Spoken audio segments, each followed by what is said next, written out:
right. Hello, everyone, and welcome back. The Aegis Vanguard League. We had a little bit of a break there for 1 week, but we're here with Grand Finals, the most exciting moment for AVL. How you doing, Aussie?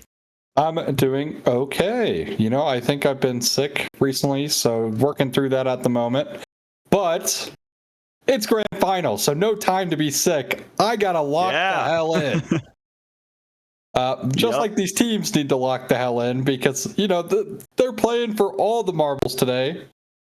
And both these teams actually have had 5-game series. So if this does go the distance, there should be no question of, well, you know, this one team kind of just smashed their way through. They don't really have experience going to that game 5, right? Well, both of them have.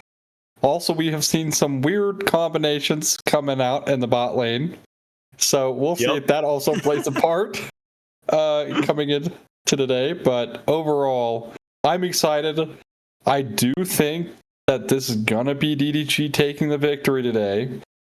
But I don't know if anyone's following the LPL right now, okay? But 1-13 WE not only beat BLG, they beat them 3-1, and then they followed it up against Anyone's Legend 3-0. So if this is anything like the LPL, which ABL is nothing like the LPL, you know, the underdogs could very easily have their way today.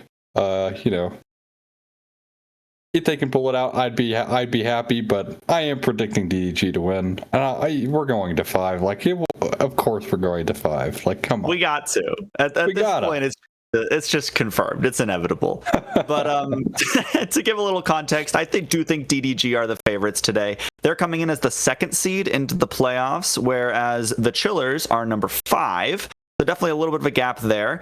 DDG did stomp their group. They only ended up 2nd seed because they lost to Akuma in the tiebreaker. But the Chillers beat Akuma last week. So I don't know. I think we have a bit of a fighting chance here either way. And in AML, we did see the underdog win in Grand Finals. So I'm really excited to see what shows up here today.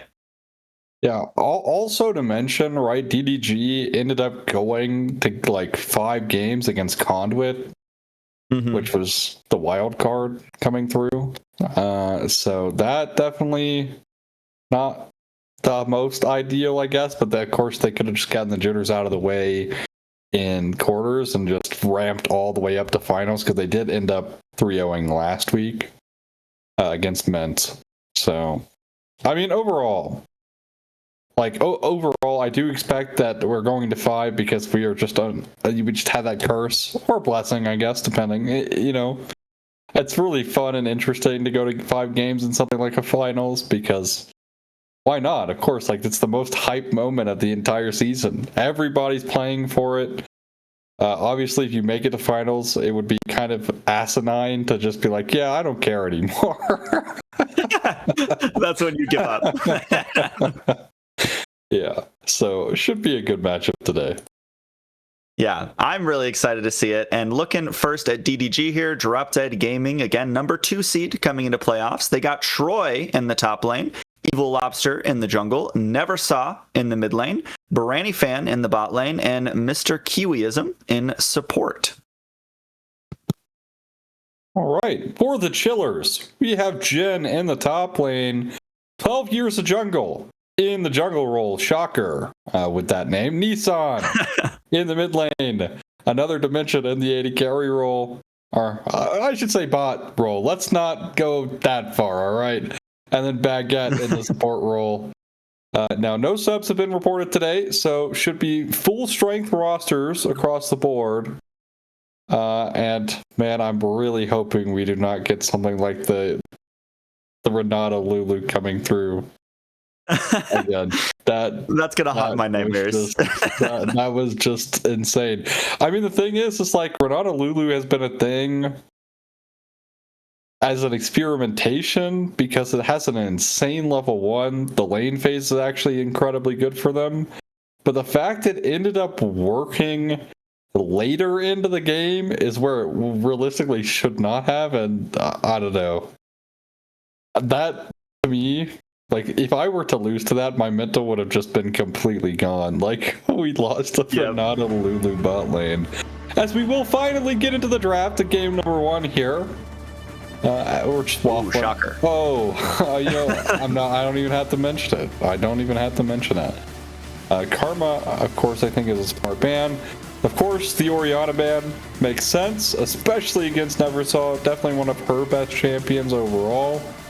And Orianna still incredibly good in mid lane. And hey, well, Rumble, you can kind of slot him in whenever you want. Good top lane damage, good early game presence, and equalizer. Who doesn't love an equalizer?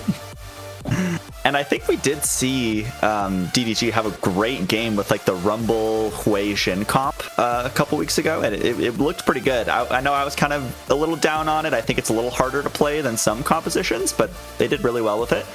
As the response will be the Ornn there, pretty typical. You know, you just survive the lane phase. You try to just get as much health and resistances as you can, and then be more useful in team fights. And the Chillers will also pick up the Ahri, definitely a good playmaker to have in a final series where you definitely want to have some agency.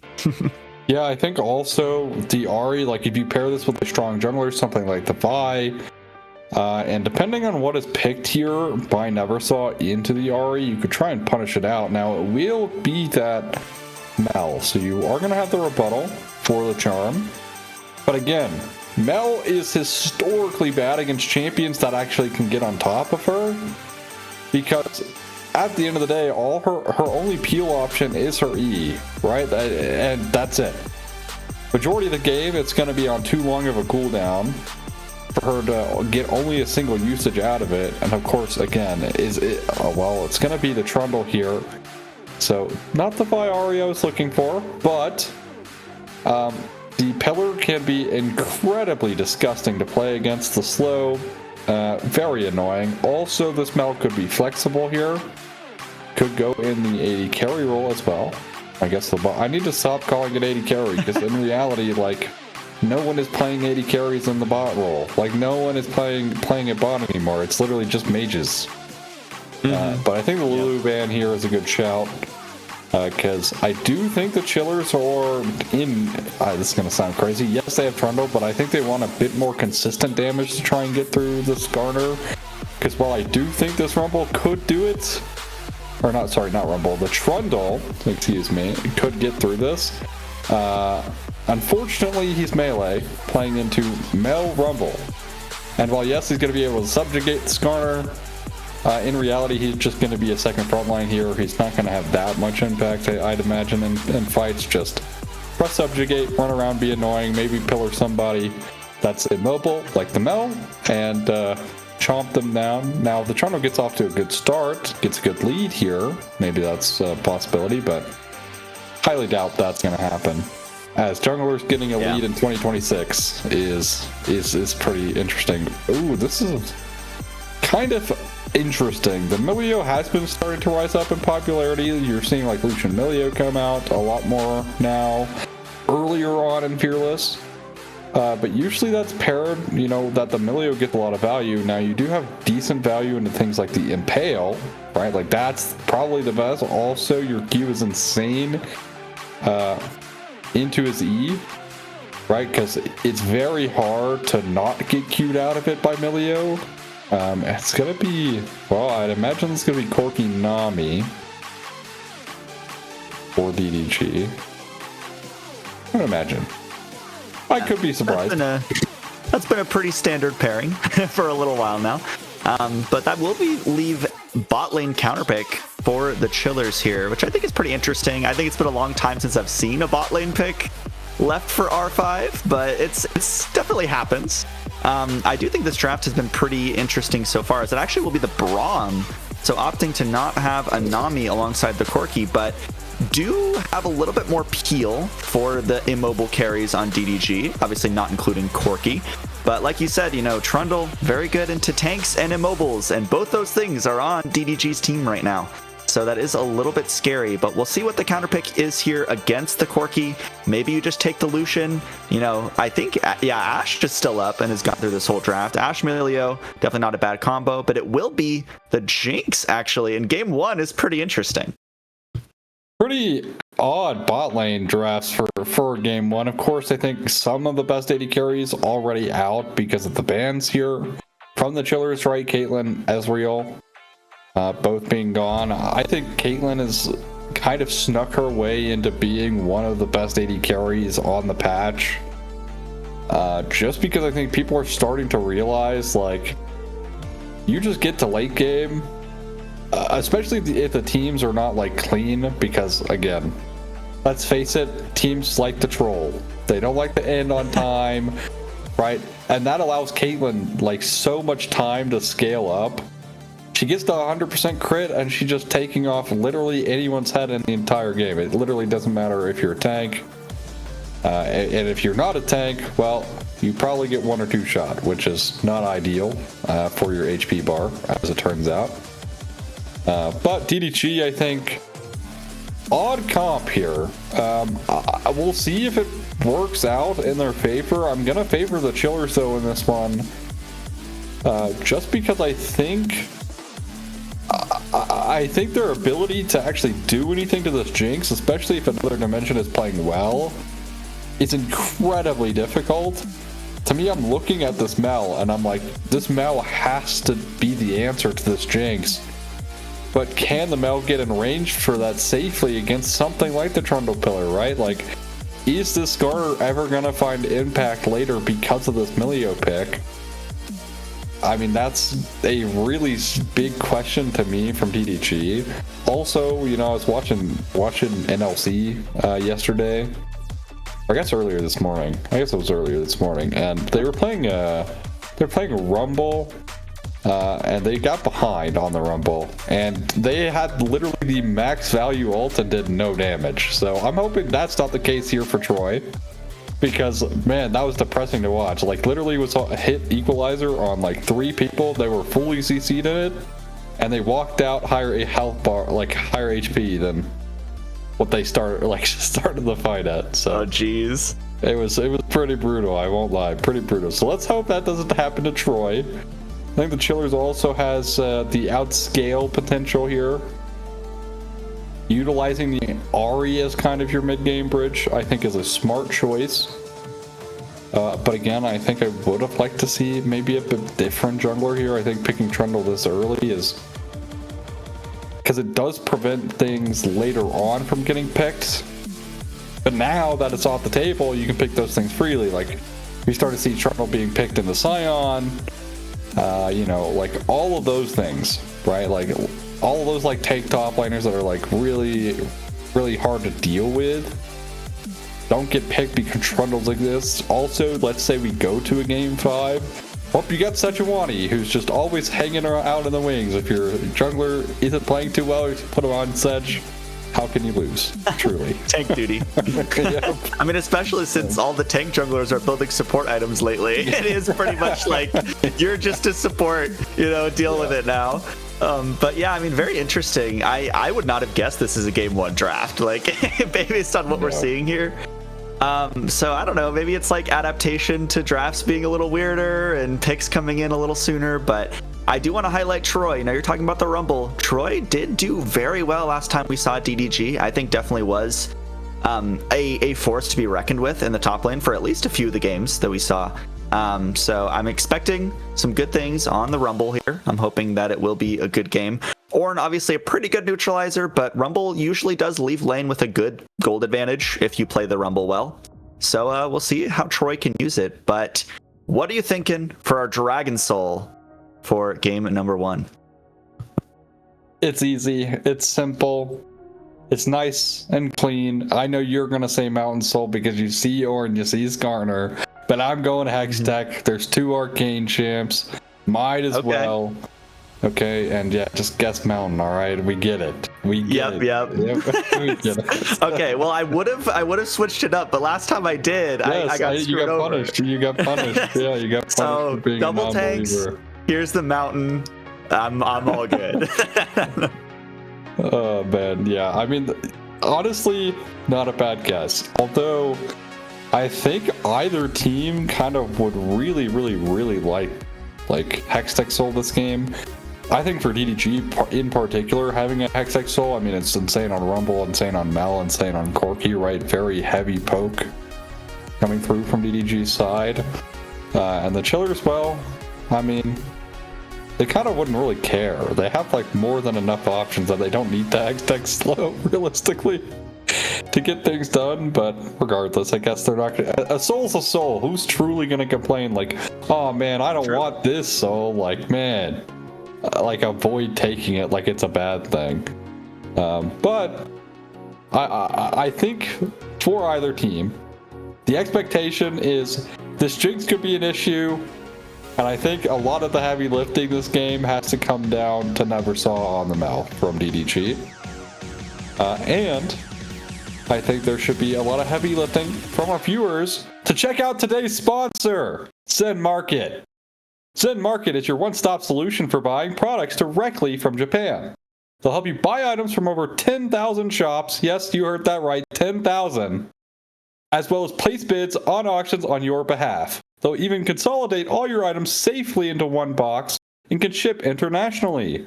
They provide excellent customer service in 19 languages, which is why Zen Market is trusted by over 2 million users worldwide. Check the panel below the stream or click the link in the chat to try them out now. If you sign up with promo code Aegis, you'll get 3,000 yen off your first international shipping fee.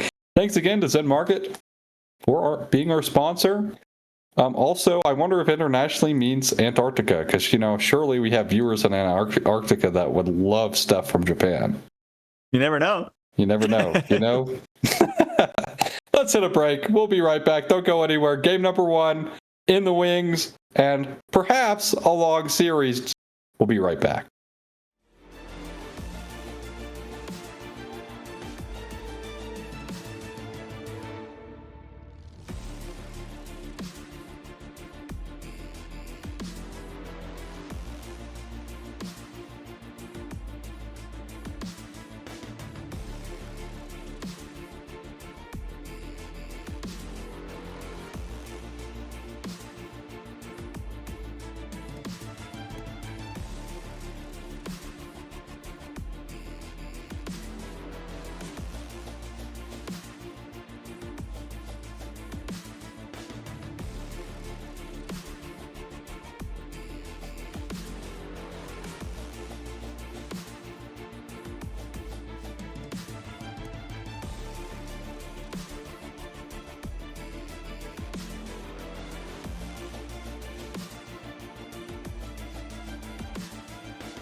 All right, welcome to Summoner's Rift, game number 1 of the AVL Finals.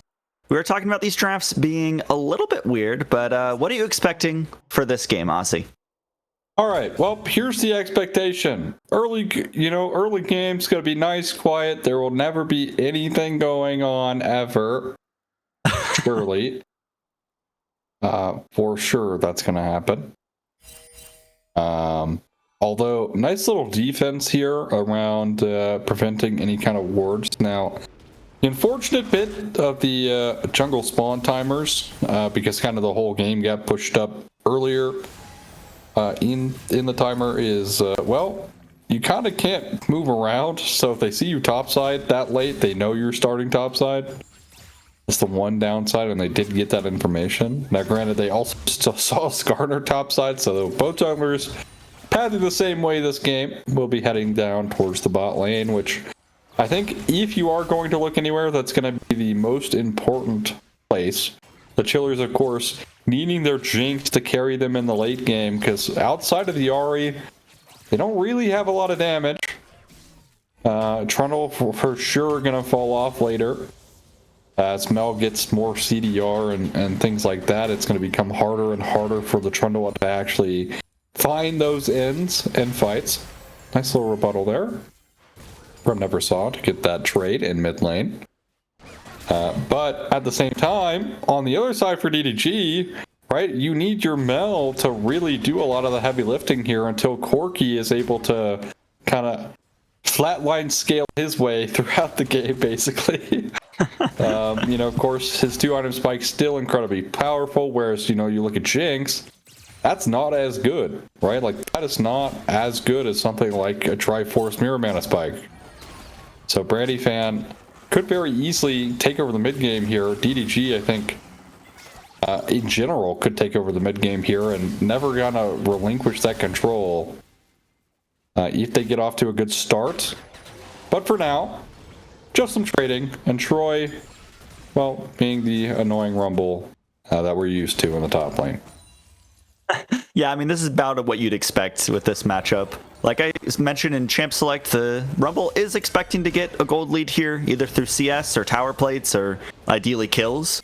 So definitely want to put the pressure up here. In the bot lane, I do think it's pretty interesting that DDG opted to pick Braum into Melio as actually getting pretty low here for the Ornn. That's kind of the damage boost that you get with Rumble in those early levels. But yeah, I mean, Braum does pretty poorly into people who outrange him, so kind of interesting to pick that, and must have expected that it would be good enough for the comp in order to take that hit in the lane phase. But either way, one thing that I like to talk about, while we have a little bit of downtime in the early game here, is our side lanes. So what do you think about the side lane matchups in game one?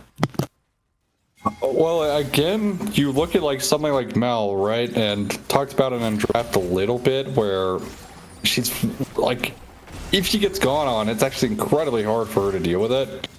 And Trundle can just walk up pillar her, right, later. As nice little trap going on at Kiwiism. I do think the Braum, as actually they're still trading here. Yeah, there's a kill threat here. Mr. Kiwi has to try and walk away, uses the heal, still has the flash, but this is definitely just an insane trade here from another dimension. Shield comes up for the Braum, so no kill is gained, but we see the power of that lethal tempo stacking, and Jinx is definitely scary with those resets.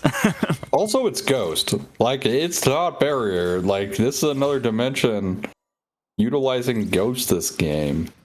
I saw it utilized in that trade as well, to try and run them down a little bit better. But funnily enough, while Kiwi's health bar is not the best, they did actually trade pretty positively here into another dimension.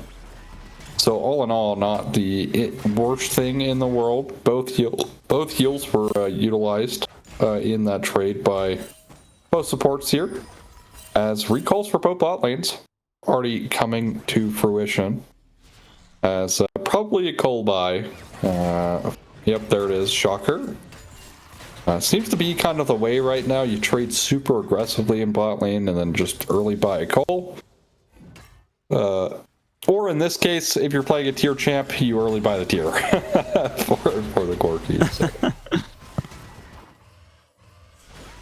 So. Troy definitely just still bullying on the top side. It looked like Jhin had to expend the teleport there. Looks like Troy matched it as well. So pretty standard things there in the top side. And I will say, it so far has been a pretty quiet early game. But I imagine that should change here. We have the first dragon up, just spawned about 30 seconds ago. So this should be where we maybe get our first fight here. But for now, it is just a standoff in the river. Oh, don't we love those moments where they just are looking at each other? Will be bot lane Scuttlecrab actually going over towards 12 Years of Jungle. So pretty nice little consolation prize, I suppose. As bang, there's level 6. They did see 12 Years of Jungle there as Skarner was taking a reset. So should be Drake guaranteed here for the Chillers. They have bot lane prio. Neversaw actually rotating top side to get some vision. As they have sent Jhin on a mission to check out the red buff in case it's getting invaded here, but there is no invade. Wow, he is actually just sitting here his wave state's actually in such a bad spot as well. This is not ideal for the Ornn, but if this were to happen to anyone, I guess Ornn definitely not the worst. Worst champ for it to happen to, but yeah, look at this wave state. Oh, does finally get in another tower, so nice stabilization there. Yeah, finally got the crash there. That is kind of the trade-off. You know, it is pretty much just good for the chillers there. You know, they got the level 6, they got the dragon, but that trade-off is your jungle can't be topside to help break the freeze. But, you know, Ornn, Jhin is pretty good. You know, like you said, if someone's behind, it's definitely not bad for it to be an Ornn. Will always be useful later on. So, definitely not a bad place to be. And the chillers pick up the first objective. Yeah, nice little Drake. And if that's correct in the top left, you are incorrect. I should have changed it. Well, sometimes you get baited, you know? Sometimes you just get baited. Because there's going to be a Mal fight coming in, and then that's when it's going to be like a mountain soul. Oh, true. Yeah. But to get back on track here, I do think that at the very least, if you are the chillers, you have a while before the Jinx is going to be able to like hard carry unless she starts getting an absurd lead by misplays from DDG. Valkyrie onto the wave there to help kill it. Nice little... Honestly, the fact they buff the Valkyrie damage is kind of like a mini equalizer against the wave. So that's really fun to watch as you try to shove. You just Falcon as Evil Lobster does get canceled. Yeah, it does get pillared. Still does have the flash, I believe, so should be able to get over this wall. Does make it over the wall, but might just die. The Spirit Rush is here. There's the peel from Braum. It's really good, but there's the Super Mega Death Rocket. Jinx picks up the first blood from afar and actually forces Mr. Kiwi to flash over the wall. That get excited would have been just way too scary there. And that will be first blood over to the Chillers AD carry. Yeah, well, we talked about Ahri kind of being the mid-game bridge, but it's a nice pickup there from another dimension with that Super Mega Death Rocket to net first blood and the first kill of the finals. Only one of those gets to happen. And I guess if you're the chillers, it happening for your Jinx not so bad. More heavy trading in the bot side. Actually forcing out the heal as well. The Milio additional range from that campfire starting to be an issue here for DDG's bot lane. Yeah, I mean, that is something you mentioned in draft, is like the only one who can really threaten the Jinx is probably Neversaw. But it is very hard, you know, like you're trying to get onto a Jinx, but she has her own peel and she has her own ways to stay alive. You know, even Ghost with the extra move speed will be very nice for some combat mobility later on. So it is a lot of pressure, especially when the Jinx gets ahead, gets accelerated. And I would definitely be kind of scared of this looming threat, almost like a Smolder, where we talk about how it's like a mental debuff if you see a Smolder get ahead. I think we have a little bit of the same concept here with Jinx. Yeah, it can definitely end up being that way, but still going to have that little suspension of belief, I suppose, here for DDG. Again, they will spike earlier than this Jinx will. Because of course, like they're playing basically two insanely good 2-item spike champions here. The Melt plus the Corki. Of course, Melt does get stronger past her second item, but really starts to come into her own.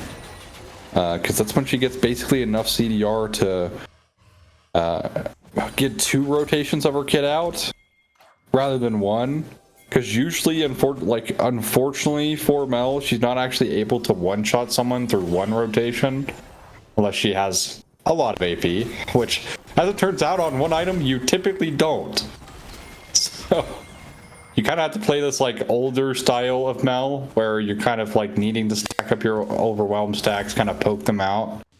But your CDs can be pretty, like, too long to really, you know, capitalize on that, but by your second item, you get enough in terms of CDR on your abilities, and oh, nice little Q there from Baguette to stop the back.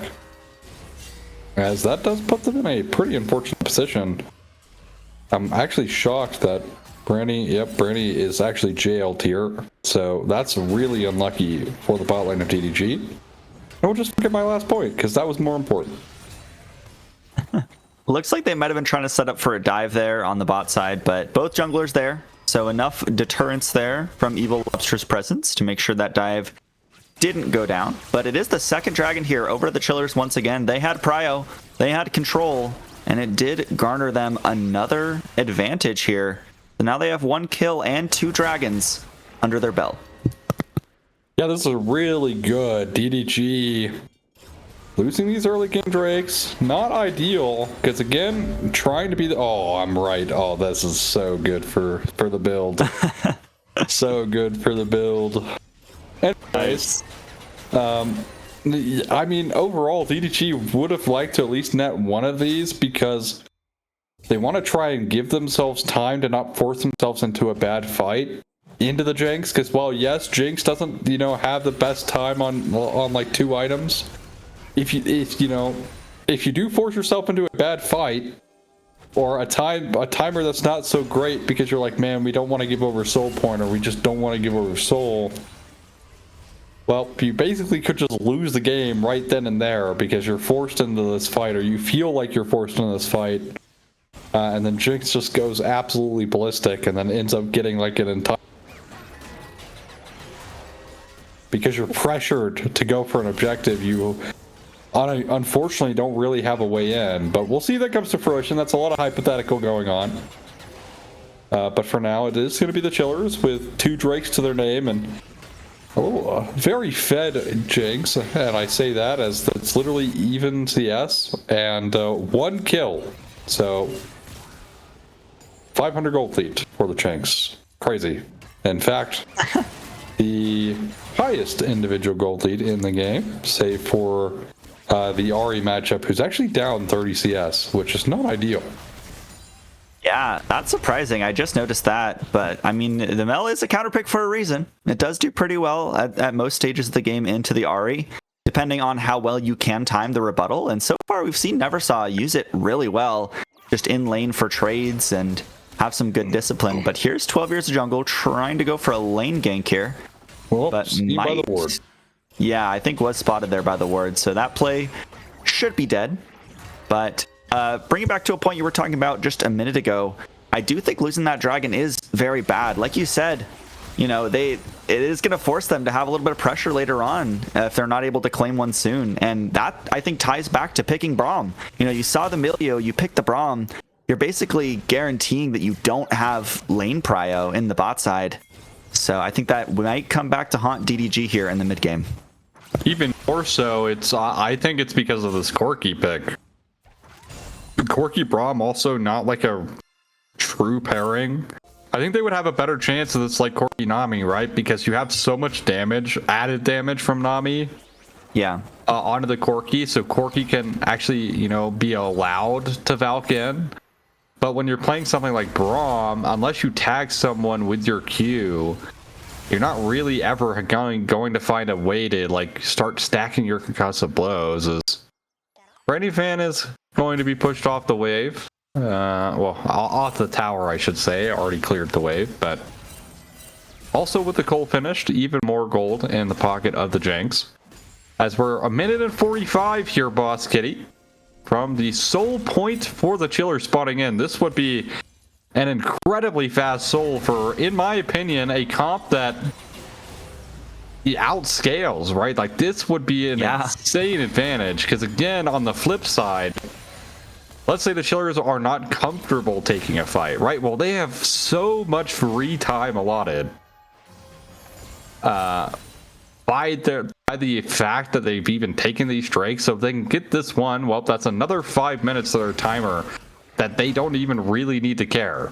They could just simply give up the Drake. Now, granted, if they're this close to the soul, the chance that, they're like, we have to fight this, like, we could just get the soul and win the game, guys. Right? So that could also work against them at the same time. But I do think, in general, as long as they kind of keep their heads on straight, it should be very beneficial. But right now, I think the Chillers are in a phenomenal spot to start game number 1, even though it has actually been a very quiet one. so far. Only a single kill. That one being on the Jinx, and it's going to be Runan's picked up here for another dimension. So again, did talk about the Jinx not necessarily having the best 2-item power spike. Very cheap items kind of being purchased here for the Jinx as well. So the damage output is not going to go too insane. Evil Lobster will be kind of a pain as Nissan does get chunked out a little. As in the bot side here, a little bit of a standoff once again, fighting over control of the river. Although I will say it is DDG this time, who are closer to the objective, but they do opt to push bot lane, kind of give up their stance for now. Rift Herald spawned up to get a little bit of pressure, and this might be our first kind of big fight of the game. Like you said, only 1 kill so far. Here's the walk-in from 12 Years of Jungle. Charm connects onto the Braum, but that does not do too much damage. Yeah, Ornn TP behind is good to pressure the backline. But watch Neversaw. Here's the equalizer on the other side. Neversaw has to use the flash to get away. Brainy Fan does survive the Ornn for now, as it has been a very split fight here for DDG. They are not on the same turf, but there's a lot of damage getting onto 12 Years of Jungle, as Jhin walking forward does get the ignite down, so healing is reduced. As very low health bars, but no one's fallen so far. Flash actually misses. Here's the moat for DDG. Neversaw picks up Nissan on the other side. There's Concussive Blows taking down a double kill for the Mel in the mid lane, and DDG strike back and claim their first track. Well, you know what I talked about? Kind of like the whole, getting baited to go for this. It's the position from the Chillers just not being very good, right? The river was already given up as we're getting a replay of a different game, but that's okay. Not really, the biggest issue here for DDG is, the Ornn got into the backline, but their backline simply just didn't care. Yes, they were cut off from their team, but the most important members, right, were Troy and Neversaw in that fight, and they were completely able to hold down the river control that they initially had. And it's the Chillers getting baited to try and get that soul point. And, well, I literally had just talked about that. Like, it can be a kind of two-way thing, right? Double-edged sword. Well, yes, you did buy yourself so much time. It could also bait you like, oh, guys, we're so close to getting soul. Like, come on, let's just go fight. But unfortunately, your Jinx doesn't do that much damage right now. That is just the fact of the matter. 2-item Jinx is not really a strong thing, especially when you're building something like the Hex Optics, which again is probably your best first item, but it's very cheap. So it lacks damage comparatively to something like the Yuntiles or the Kraken, right? Like those are both higher damage options. Does obviously scale better, I think there. Maybe the Yuntil scales a little bit better, but that is pretty slow in terms of itemization. But until this Jinx gets IE or Pen, right, the damage output from Jinx is not going to be able to mirror a poking Mel who's completely untouched in that fight. And the Chillers have themselves now on the back foot just a tad. I also think Nissan wasn't able to find literally any impact on the army, right? They used Spear Rush early as... Able to walk against the wall there. I did not think that'd be possible. I thought the Skarner was going to get stuck there, but the engage is stopped by the pillar. Mr. Kiwi taking some damage on the back end of this fight, but it is 12 Years of Jungle able to mitigate that play in the mid lane. But now they kind of want to find something on the top side here. Jhin is smited, is slowed, but it's just Neversaw and Evil Lobster here. The Impale is flashed, so Jhin has that summoner spell forced, but stays alive for now. Man, DDG, I think, doing an excellent job at the moment. To try and punish out some of the Chillers, I think, ramping up a little bit in this game. I talked about DDG's ability to play around their mid-game strength. Of course, now, we're 21 minutes in. So getting into that mid-game, 2 items here for Neversaw, who was able to pick up 2 kills in that last fight, having 2 items. Very scary threat right now for the Chillers. Forcing out the flash from the Ornn could mean his side laning potential. is hampered, as it will be the Scuttle being taken here for the DDG. We'll just clear out any vision around the Baron. And other than that, again, game kind of slowing down. I'd imagine if any fight were to happen, it'll be at this Drake, but I do think the Chillers finally realize, hey, we're not that strong. Let's probably just give this next one. That's what I would be saying. As you look at the Jinx items, no IE. Right? I think once that IE finishes, that's your go button, in my opinion, for the Chillers. And I think maybe playing for gold here, I think you could actually just overload top lane and try and force out this top lane tier 1. Granted, Troy could just ult your wave, but once he doesn't have that, right, you have the ability to just take it. But for now, seeming like we're looking for mid prio. Yep, and it will be kind of this dance once again. You know, Dragon's up in 30, so although nice reflect there, gets a good chunk onto another dimension, which is very nice before this fight. But like you said, the Chillers could just opt to not fight this one, which I think would be the smart move. You know, we talked about them potentially having 15 minutes of breathing room. They at least still have 10. They didn't get the third one, but they still have a little bit of time where they can just take a breath, get more gold, look for a better fight. And based on how it's looking, I think that would be the optimal play, as we see 12 Years of Jungle walking towards the top side like you were saying. But I would have liked them to be in position maybe a little bit earlier, as the Dragon's already up and available for DDG. Yeah, I think also one thing is I think they were thinking about maybe fighting it, but Breath of Life forced out because of the damage coming through from Neversaw earlier means there's just no way that they're able to actually fight this. And Troy getting dove. Yep, here's the Ornhorn. Equalizer does clear the wave as the teleport is invested there from Neversaw as well to make sure that the Rumble stays safe. So honestly, the Chillers didn't really get that much back. They lost the Dragon and they don't get the tower or the kill on the top side. That is pretty rough to see. Yeah, unfortunate there, but they do get the teleport out from Neversaw. So I guess that's at least something. Is fight actually breaking out here? This could be good. Yeah, if another dimension keep hitting, it's pretty good as the charm lands onto Braum. No more shield. There's a reset. There's Jinx getting excited. Look at the backline. They're already too low. Mel does so much damage. If Jinx can keep hitting, it could be good for the Chillers. But here's the Rumble. Here's the damage. Here's the flamethrower as 12 Years of Jungle and the Ornn Jhin will find themselves dead here in the river. And now Baron could be DDG's prize. I mean, it's Neversaw's damage here. Like, I don't know. I genuinely do not know why the Chillers are constantly taking fights like this. They need to just relax. They need to chill. Now, Baron, he's on over the wall. Will not do enough damage here. It's, oh my goodness, Nissan. But now you're stunned up. We will just go down. I guess the game is not this desperate. We are playing Jinx. Yeah. Like, I guess they knew that there was no smite. So they wanted to go for it, but that's just not worth it. You lose the Baron and your life. There's no way you're getting that. There's no way you're getting that against Overwhelm. I'm sorry. Like, I mean, it basically executed the Baron there at 600.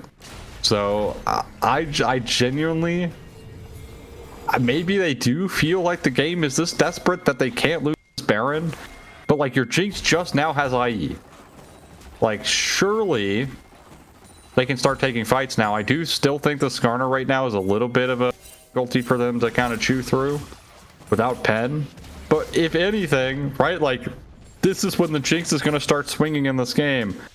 Making those plays where you're flashing over the wall for a Baron you are never getting, by the way. Like, you would have to be able to outsmite the Secure from the Malice. Kiwiism is cut out. Yeah, here's the Spirit Rush. Now that shield's gone again from the Braum, so now very squishy. Another dimension gets the kill, gets the get excited back, and that is Evil Lobster going down too. We see Rumble was trying to flank there with the teleport, but unable to do so. Equalizer is invested, but that's two members of DDG gone, as I don't know why you're walking that far up in the jungle with just your support and your jungler. Could have just played around the mid wave and then taken the space in the jungle, but it's not to. And gets punished for it pretty heavily. Does stall out their Baron play, and it's another kill for the Jinx, who, by the way, just got the ornamented IE. So, we'll definitely start to do damage now.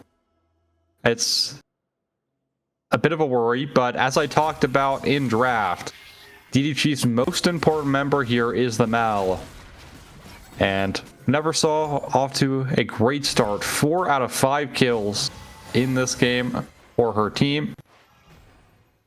We saw the amount of damage she was actually able to get done in that last, like, true team fight, right? Like, they even got the initial pick on the side of the Chillers, right? Like, they got that pick, but Neversaw completely shuts down any reset potential from another dimension by just forcing them at such low HP that couldn't continue the chase, as they were definitely trying to.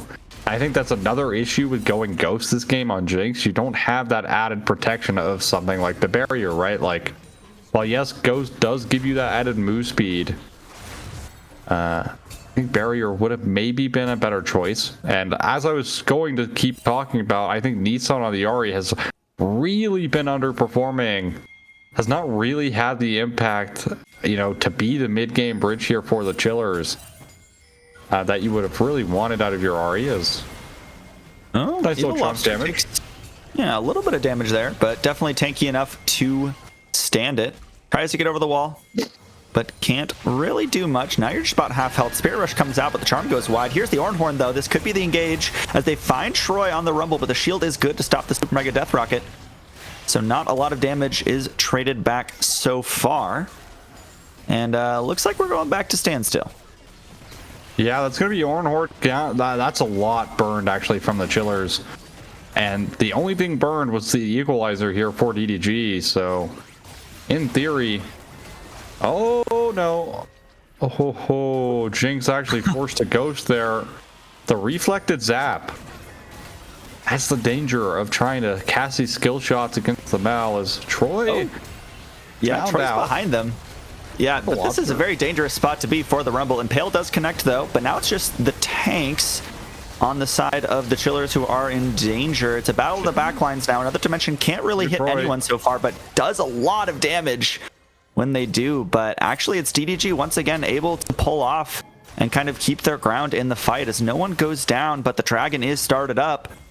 So this could be another one here for DDG. This would be their 3rd Hextech Dragon in a row, which is kind of insane, but a lot of cooldowns missing, but the Chillers still want to try and take this fight, it looks like.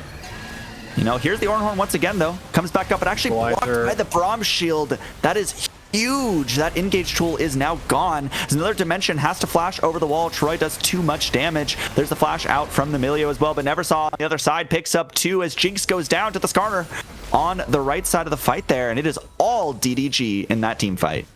I mean, all DDG in this game at this point.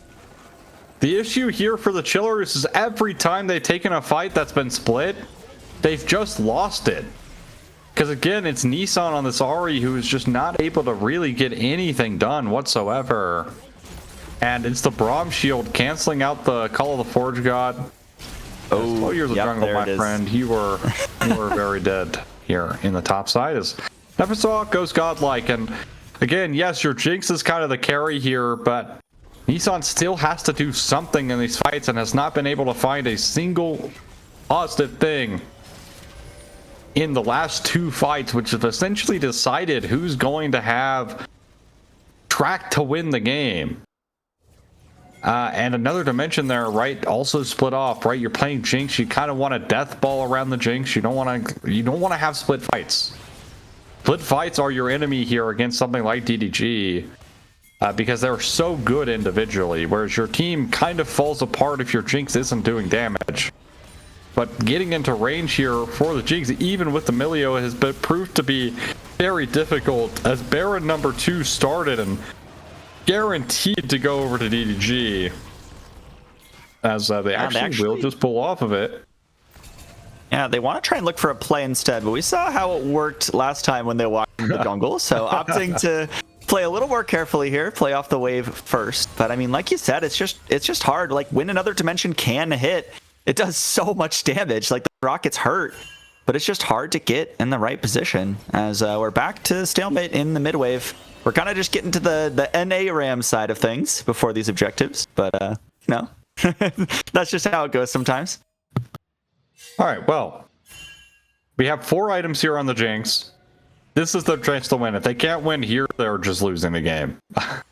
Like, so I hate to say it, but like, if they cannot win with 4-item Jinx, they're not winning with 5-item Jinx, right? Because it's indicative of other problems going on, and we've kind of seen those problems, you know, rear their ugly head here for the Chillers. DDG now starting Baron for the second time on this Baron spawn. Mr. Kiwiism. Yeah, they're trying to pull off of it. They want to force the objective just to make sure that DDG has to fight. But we'll see. The charm does land here. Brahms is pretty tanky with the shield, though. Watch another dimension, though, standing on the equalizer. But it's actually Mr. Kiwi going down first. Now we have Jhin holding down the front line. Another charge of Spirit Rush is still available. But so far, it's just one kill over to the Chillers. That's actually bad news for DDG here, as they should.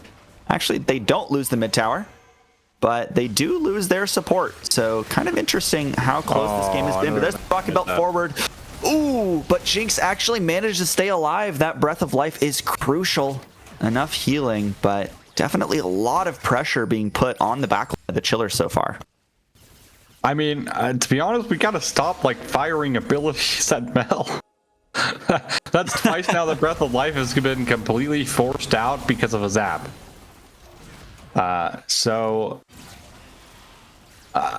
You don't have that for the Impale, right? So there couldn't be a follow-up. They have numbers advantage, but look, they've lost all of the space. Like, they killed Kiwiism and gained nothing from it. So in truth, they got... it was basically a meaningless kill. Sure, it's some gold, I guess, but in reality, well, you're looking at a 7,000 deficit. So do you really care about your support dying as DDG? The answer is 100% no. They're completely chilling in this game.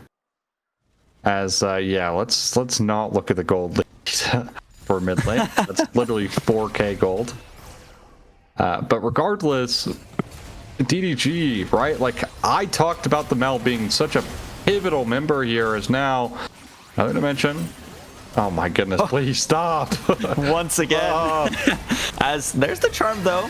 Forces out the flash to Kiwi. Here's the Ornhorn, but no one really to follow up quite yet. The charm wasn't available there, but Impale under the tower is really good. Equalizer on the top. 12 Years Jungle is burning down, but another dimension gets the first kill.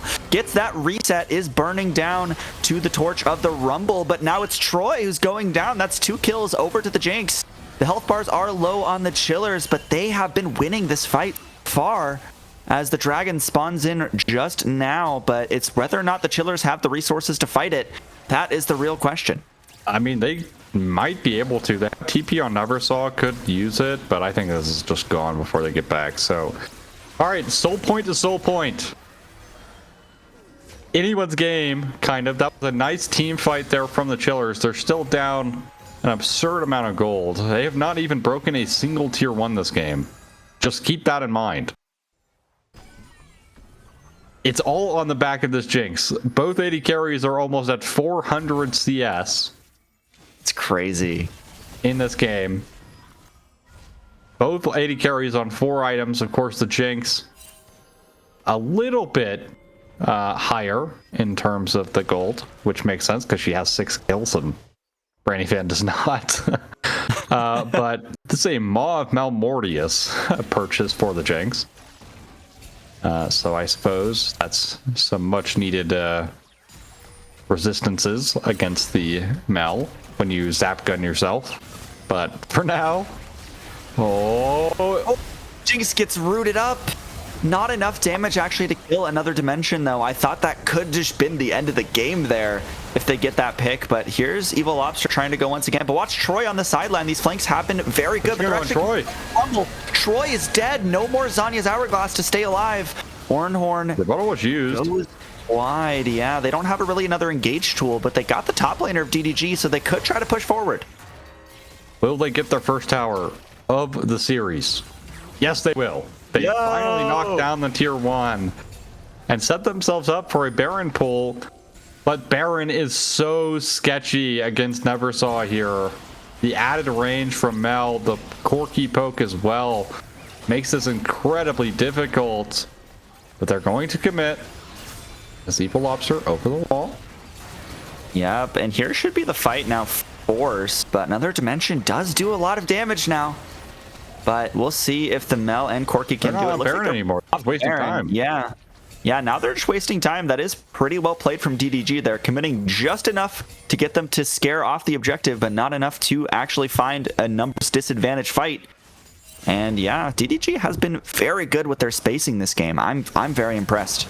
Yes, this has been insane. I'm so glad you mentioned it.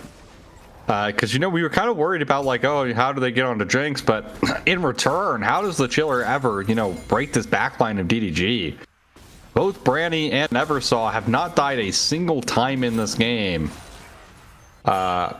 Which means their spacing has been immaculate, right? The difficulty for this Ornn to get any value of Call of the Forge God because of rebuttal, because you can rebuttal it. Also, you have the Braum, which is exactly what they picked the Braum for. And Pale will go wide. Oh. Yeah, that's not fun for the Skarner. That's a big engage tool now gone for DDG, but they're opting to play the mid wave first. Kiwi gets chunked out trying to face check the brush. Troy is on the back line, or on the back flank rather. But again, I'm looking at the spacing here for DDG as the fight does break out here, but that's a lot of damage onto 12 Years of Jungle. But watch Another Dimension with the Cozy Campfire did have some pretty strong range, but once again, DDG are very good at just playing from a distance and staying alive. So it's back to standstill with no kills on either side. I mean, this is just favoring DDG, right? DDG, are constantly just shoving in waves, forcing the Chillers to drop waves themselves as they need to deathball, right? But the issue is they're having such difficulty of forcing a fight that can be followed up on. Because again, if Jinx tries to walk forward, all it takes is one L combo and she's forced out of the fight essentially. If not dead, depending on how much damage goes her way. So very tense for the Chillers, and also around this Baron, right? Like, I feel like the Chillers need to stop getting baited, right? Like, they need to let DDG come into them a little bit more, right? Let DDG bite the bait just a little bit harder and then reel them in. But it's been DDG getting infinite value off of the Baron starts from the Chillers. As now, look at this burn! Oh, the Baron's already just almost gone. I think it's gone, but here's Super Mega Death Rocket. Maybe pretty close to a steal there, but didn't get it. As DDG, yeah, they just claimed the Baron once again. They took it so quick. The Chillers couldn't even really do anything to respond. As now Soul Dragon is spawning for either team that gets it here. And this is a pretty high, tense moment here as actually Flash invested. Triple knockup from the Ornn is really good. The Jinx in the team fight here gets the first kill. Unstoppable. This is exactly what the Chillers want if they're able to play with it. There's another one on to Brannyfan as DDG's remaining members are left running, and this could actually just be the end of the game if they push in. These death timers are really long. Oh my goodness, there is no way DDG get Baron for free. And it's the Chillers finally figuring out a way of fighting, and it's off of the back of Jen being oh so patient with the Call of the Forge God that's been chain reflected all game or just straight up walled off by the Shield of Braum. Breaks open the base, but it won't be the game. Is oh my god, Neversaw is just dead. Hurt. Another Dimension just taking down Neversaw. Should take Troy here too. It shouldn't have been the end of the game, but now it just might be off the back of Another Dimension. Definitely the star of the show here for the Chillers. They're hitting the Nexus towers. The rest of DDG is spawning back up, but this Jinx is too strong. You have no one to threaten her. Impale does land, but there's the Breath of Life to cleanse it. Another Dimension is just running over the end of this game as the Chillers will take game number 1. What the hell is that ending? All this game, DDG is spacing literally immaculately. I'm like sitting up because I cannot believe that game ended that way. Oh my god. I mean, look, I talked about it. I was like, yeah, this Mel has to do a lot of work. But are you kidding me? One death is all it takes? That's it? Just one single death, one bad fight, and that's it. Oh my god. Man, honestly, the Chillers, in my opinion, Like, the fact that they just lost Baron in that manner just felt illegal. But thankfully, DDG also decided it was illegal and decided to just completely lose the game. Because they're like, man, this soul, we have to try and contest this. But they all just kind of got baited to walk into that bush. They didn't try to get in control, didn't try to look for different angles without any vision. And they get incredibly punished for it. And also, had never saw not walked forward to even let Jinx get a couple auto attacks off. This game might have not ended because they tried to back. Quite literally, they tried to back there. They didn't want to go for the end.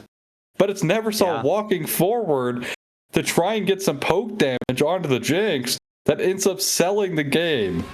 And for all of the good things from DDG, what a sad way of ending that game. Because again, I thought the spacing was immaculate, but it only takes one bad fight in the late game, especially against the Jinx, just to lose. Because the resets against towers is really strong, and it will be the Seraphine insta pick up here as the change of direction in terms of bans. But what a heartbreaking end for DDG in game number 1. Even the fact that they called the Baron and got that for free, I was like, man, DDG are in such a great spot. Little did I know that in 2 minutes they would lose the game. And real quickly to wrap up that last game, do you have a player of the game for us? I think I know, but maybe it needs to be said. Player of the game, I mean, it's another dimension. I mean, the issue is, I guess you could say Jen, because realistically the whole reason they won was the setup from the Yarn. Finally being patient with Call of the Forge God, right? Waiting for the rebuttal to come out, waiting for the Braum Shield to come out. And that's what truly won them the fight in the first place, to get them. But I think another dimension had to be the carry, because that was a very quiet game from Nissan, if we're being honest, on the Ahri. Yeah. So definitely necessary for the Jinx to carry there. And Ashe Seraphine going to be given away, and well, Mel's off the table, so you don't have the Mel counter pick. You don't have Milio, which has been starting to get teched into it quite a lot. So curious what the bot lane plan is here for the Chillers, giving over Ashe Seraphine to DDG. I mean, DDG with an excellent 1 through 3 already. This is an insane draft getting started. Yeah. In game number 2. I mean, yeah, they got just a ton of power picks. Like Ashe Seraphine, like you said, very, very strong. Wukong is great. I think besides Xin Zhao, definitely the best pick into the Jarvan. But obviously Xin Zhao is banned there, so Wukong definitely the best pick available in my opinion. But I mean, on the other side, you do have the Chillers with the Nautilus, which has been a rising priority pick into the Ashe Seraphine in particular, trying to beat him up in the lane phase, get a little bit more kill pressure there, as they do pair it with the Misfortune. So that bullet time very strong, and does have a pretty good lane phase to pair with the Nautilus. So I do like that. And furthermore, with the Chillers there, they do have the Jarvan, and I do see 2 immobile carries on the side of DDG. So that could also turn out to be pretty good. But I will say DDG seeming to have a very, very strong comp forming here. Well, okay, I'm gonna go on a little tangent here while we're waiting for the bans to come through. Okay. So Dracos today on LEC was talking about, drafts and things like that, and he was worried that MF was going to come through. Personally, I think MF is kind of not in a good spot, especially against something like Ashe Seraphine. Encore being able to be utilized to cancel out your bullet time a lot of the time. It works similar to like the Leona that we used to see being played into the MF a lot. You just long range ult and you cancel out the bullet time, and then there's a lot of your team fight potential gone. And also, this is Ashe Seraphine, so the lane presence is insane. Now granted, if Kiwiism is hit by a hook, the damage is going to go absolutely bonkers, and Seraphine is likely not living it.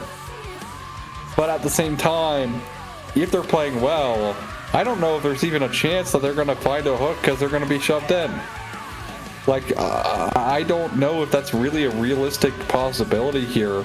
Now, granted, that's kind of just stupid to say. Eventually, a hook will land, like Kiwiism or Granny Fan will, in fact, get hit by a hook at some point in this game. It's just inevitable. Or they'll get, Nautilus ulted or whatever, right? But I think DDG have already a much stronger comp. I think this Zahen blind is a little insane, but again, blue side woes. You do have to blind pick a top laner. But to me, this is telling Sion. This is giving Sion, you got the Gwyn ban, the Yorick ban here for the Chillers. I think Jin on the Ornn did pretty well. Like I said, I think, again, just needed to figure out when to press ult, and that inevitably got there, which led to the end of that last game. Although the Zahen actually has been starting to get teched into the Sion as kind of a pseudo counter, so we'll see if the Chillers still want to take that. And it will be the Akali coming in for Neversaw, who a lot of weight on her shoulders last game, and definitely a lot of weight on her shoulders this game to perform into the Ziggs. Yeah, I mean, I was thinking maybe you just like take the Hwei, definitely one of Neversaw's best, but you don't really want to be immobile into a Jarvan as well. So Akali is very mobile, will not be trapped in that Cataclysm for any amount of time, or at least shouldn't be. But, you know, like you said, the Zahen is a little bit weird blind, and it will essentially be punished here by the Chillers. You know, they take the Gragas. I think a little bit more playmaking potential than the Sion, but probably a little less consistent. But either way, we'll be able to neutralize that Zahen in the lane and get a lot done there on the top side, hopefully. But, I mean, either way, we got some pretty spicy drafts. This looks more like a Game 1 draft to me, where we have some prio picks. I mean, maybe besides, like, the Misfortune and the Gragas, but I like what I'm seeing here with the Ashe Seraphine for DDG. I think they played very well with their comp last game, and this is something where they can kind of do a similar thing, you know, space well, choose their moments, try to keep those threats at a distance like they did so well last game. But, I mean, the Chillers did take the first one, so I'd say anything can happen. Anything can happen, because realistically it was looking like a Chillers loss. So yes, anything can happen here. We'll see if Neversaw can get this impact on the Akali. I think that's my factor for this game. Like, the X factor for DDG, definitely going to be the Akali. The Chillers, they have so much damage. Like, oh my god, the amount of damage that's going to come through this game from them, it should be insane. But if it has to come through a bullet time, if they have to win fights through bullet time, and that's kind of their one in, I worry for the Chillers, because, again, having something like the Encore to kind of just cancel that out every single time could be detrimental to the comp of the Chillers, but we'll see if that happens. Yeah, I mean, even if it doesn't get canceled, like, if you're standing still when the enemy's got an Akali, a Wukong, a Zahen, who can all, like, get right on your face, you know, even if the bullet time doesn't get canceled, it could be pretty bad to be standing in one spot for any amount of time. So that will be the challenge there for the Chillers. But, I mean, I do say I like the MF pick in general. I think there is a lot of value besides the bullet time. Sometimes I think it is, like, a little bit too zeroed in on, even though it is probably her best tool. There is a lot of strength there in the lane phase. You know, the love tap on targets does hurt pretty bad if you itemize into it. So I'll be interested to see what Another Dimension does with the pick. But more importantly, what dragon do you think we're getting for game number 2? You were already right once, so I'm already right. Yeah. I'm already right once. Well, damage burst, infernal. Thank you. Go next. And I don't know. Normally, I don't know. What's Hextech last game? I would probably say Hextech if you say infernal, but I'm gonna go Cloud. I'm gonna go Cloud Soul here. I see some important ultimates. We'll see if they can get anything done with that extra move speed. So yeah, you know, WW. I mean, honestly, like, okay, the big thing is like my argument for Cloud Soul, and also, like, oh man, I was arguing with someone about this a while ago, but move speed is just the best stat in League. I'm sorry, that's just a fact. There's a reason why Tap Dancer and ARAM Mayhem is so good on AD carries, right? Like, it's why, like, when Darius Jungle was so impactful, you know, a while ago, right, when Darius Jungle was, like, super popular, why he was building move speed items, because you just simply can't get away. It's just the best stat in League. It's also why slows like something like Anivia or the Trundle, which we saw last game with the Pillar, are so good, because it's denying move speed. Also why Ashe is really oppressive when she has the numbers to be oppressive. Cloud Soul, no one is ever going to complain that it's Cloud Soul, because it's just free move speed. Even if you don't have a good ult for it, like you're playing Udyr or something, or Corki, you still get passive move speed from the soul. On top of the individual drakes giving you move speed, which is out of combat, but who cares, right? Like, regardless, move speed is incredibly good. It's also why MF, with her strut, can be really annoying sometimes, because that's another thing. The ability to space with that additional move speed, very annoying. So that's my little tidbit about Cloud. That's also why Cloud is the highest winning soul in general, because it is just so universal. Literally no champion in the game is ever going to complain on its Cloud soul, I guess, besides Yuumi. Because it's the one champion that doesn't like look around the map. And even then, if you're good enough at Yuumi, you actually do get off and go ward and things like that. So true. Would Yuumi truly complain about extra move speed? Probably not. But definitely would prefer literally anything else. It's like Mountain, I guess, because that's also literally zero value for you. In fact, it's worse than Cloud, because you actually get no value, because it's only a shield. So, regardless, not tidbits about the Drake souls and things like that, and what people would prefer. Let's have a break before we go into the game number 2. As, well, if game number 1 was indicative of anything, I think we're in for a crazy one in the series. Don't go anywhere, folks. We'll be right back. マーケットは迅速な発送ですぐにお届けします。あ、ボクセット？大丈夫？でも直接来てくれたの？これって漫画みたいだったね。しかも今衣装着てるし、花でもあれば完璧なのに。完璧だよ。壊れ物だから自分で届けたかったんだ。あなたって完璧。ありがとう、全マーケット。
All right, game one was crazy. We had definitely a lot of bit of back and forth, some pretty interesting team fights. But what are you thinking for game number 2 here, Aussie? All right, well, last game was actually quiet for a very long time. This game, there's a lot of potential for things to go a little crazy. So, instead of it being a quiet early game, how about we get some chaos on the Rift? Because of how last game ended, I'd expect there to be chaos in this early game, to be honest. I would expect nothing different, and that's honestly what I hope for. I love when the game is, kill after kill, and we get lots of interesting things. Speaking of, already a good hook there. The cleanse already utilized from another dimension, knowing that slow could essentially seal their fate if you kind of let it sit on you there. But I mean, I'm expecting a lot of action here in the bot side. I don't know about you, but you pick Nautilus to try and kill them early. But actually, looking, Baguette did take the heal instead of the ignite, so that's pretty interesting too. I don't know. Gotta keep the HP pretty high in the lane, because again, the threat of getting run down by Ash Seraphine is incredibly high.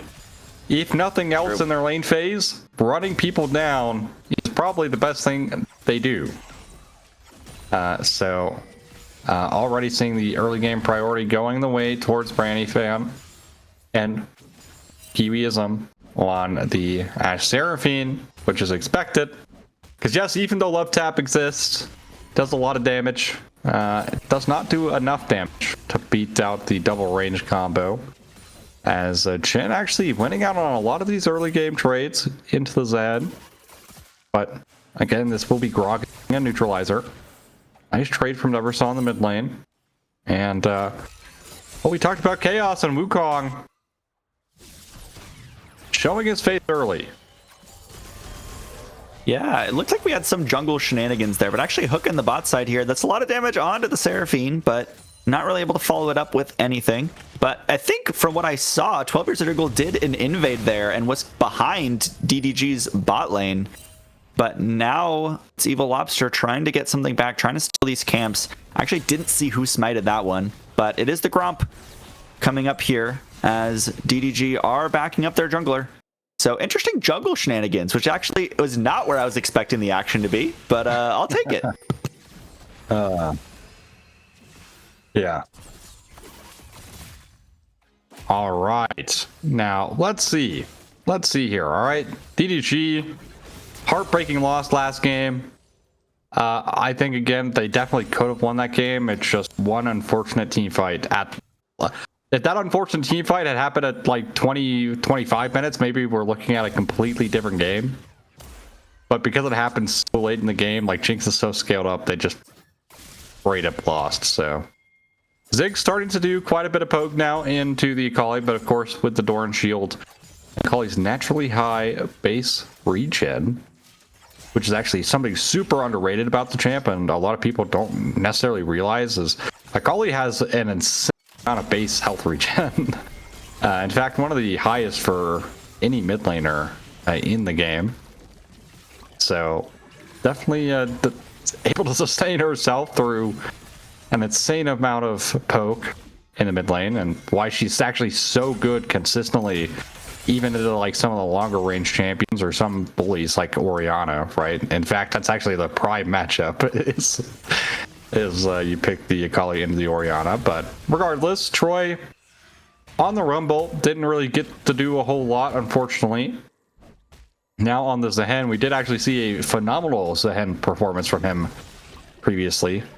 So we'll see if he's able to channel that and carry his team to a victory in game number 2. Yeah, I mean, I hope so. Like I mentioned before game number 1, Troy definitely putting in a lot of work the last time we saw this team play. So, the Rumble was really good for a lot of the game, but didn't do quite enough in that one team fight that decided everything. So I guess that's kind of the make or break there. But, we didn't see much side laning in game number 1 either. We kind of had a moment, but then it was basically just 5v5 team fight after 5v5 team fight. But what do you make of these side lane matchups for game number 2? Side lane matchups? Well, we always had the Akali and the Mage problem. Yep. If Akali's able to get on top of that Mage, well, danger. Will Robinson, danger. Never saw, of course. Now, one thing about Ziggs actually into Akali, so...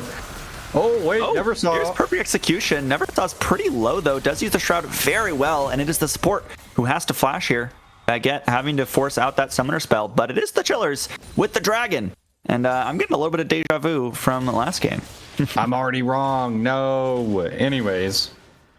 Yeah, deja vu, and again, this is the Chillers somehow getting Drake with Ashe Seraphine bot lane, like against them. So how they keep finding these early game Drakes, I don't know. But they have asked somebody somewhere to give them their blessing to for these early game Drakes, because I mean it is kind of insane. Yes, Ziggs is gonna have prio into Neversaw, but we saw Neversaw just able to get in there anyways. So that really wasn't an issue for DDG. Back on my point, in the side lane, you know, the satchel charge into Akali is actually incredibly strong, because of course if Nissan ever gets hit by Shuriken Flip, right, which should be in theory the primary mode for Nissan, or Nissan ever getting gone on by Akali, it shouldn't be the perfect execution. You can just satchel charge her out of the Shuriken Flip, the second portion. Hex Flash. Oh, Hex Flash into the hook is really good. Brandy Fan getting so low, has to use the flash there. And honestly, maybe if you just used the bullet time there, it might have actually killed. But, oh, never mind. Didn't have the bullet time. Just got it there. But another hook lands onto the Seraphine. Baguette has been pretty good with those hooks so far. And now not looking too bad for the Chillers bot lane at the moment. Yeah, definitely not. I mean, it was an excellent Hex Slash on a Brandy as another hook lands. Oh, but another hook, and there's the bullet time. As it actually doesn't kill, but the depth charge just might. Leaves 1 HP, but it's actually Brandy Fan stacking up the lethal tempo, gets the first blood, and now it's on the other side. Both ADCs have the first blood so far, but this time it's DDG striking first. I mean, kind of insane to send it on the person who has heal, but now Troy with the passive stacks is Nissan. No satchel charge, but able to walk away. Now, again, DDG honestly finding an insane like fight turnaround is good ult there from our boy Jen to make sure he's not going down to Troy, who now started to scale up on the Zahen. Of course, a lot of these like top laners right nowadays that are strong as bruisers kind of scale. They're not like super strong or oppressive in the early game. As Neversaw. Yeah, Cataclysm is used. Perfect execution. Gets Neversaw out, but good use of the ultimate there. We actually saw the Shuriken Flip invested just before they came in. So trying to lock down Neversaw when they had a little bit less mobility. But either way, does not get the kill, but does force out the ultimate, which is not too bad. Well, yeah, no, for Kali does feel pretty sad. As another dimension, actually call an ambulance, but not for me, maybe. Yeah, Brandy Fan getting so low here. The root comes out, and there's the auto attacks. There's the love tap value on another dimension as Mr. Kiwi is walking away, has enough HP, but both teleports are coming in here. Neversaw is here, but so is Jhin, as the knockup is good. No ultimate again on this Akali right now, which could mean they don't get a kill back, as it's just the Chillers claiming 1 kill onto the AD carry. They want to walk forward, but can't really do much, as 12 years jungle clearing the wave on the top side, and that is definitely just a pro Chillers play. Oh, Neversaw. Yeah. No flash. The body slam. There's the hook, and there's the bullet time. You're stuck in the Cataclysm, but bullet time doesn't care if it can see you. Neversaw goes down. Flash body slam into the explosive Oh my god, Cinema. There's another one. The Chillers are making the plays in the bot side. Cinema. That was actually such a good combo there. The explosive cask right into the Nautilus hook. Really well played by the Chillers, and well, they're taking a little bit of a run now, as Troy getting 1v1 by a level 7 jungler. I think 12 years of jungle going a little bit too far there, might actually be in danger. Oh, but Flash over, trying to fight. We have both of our junglers going for some fights here in the lanes. but I think everyone will be able to walk away. Just mainly the flash invested from Evil Lobster, I think. I don't think any other spells were expended there. Jungler ultimate's utilized, actually, so that could be an impact as Drake just spawned in. Now, in the bot side, like, this has actually been such a good turnaround from the Chillers, who gave over the initial kill, and there's the Hextech Soul. So we are both wrong, unfortunately. Well, I said Cloud. I said I almost Cloud. Yeah, you almost went Hextech. So you're right. Will it be the Cloud? Will it be the Cloud? Let's see. Then we're both going to be correct. Moment of truth. No! Chemtech. Well, hey, that's nice for the Zayn. You know, that's pretty nice. Troy. Yeah, this is kind of just how the Gragas matchup goes now. Oh yeah, Grim Deliverance gets the pullback into the middle of it too, which is really nice. Gets the kill and actually will have the resurrection here. So that's just a solo bolo with style for Troy in the top side. Nicely done. The resurrection almost could have won there. That was like very close. Very close to being a 1-for-1.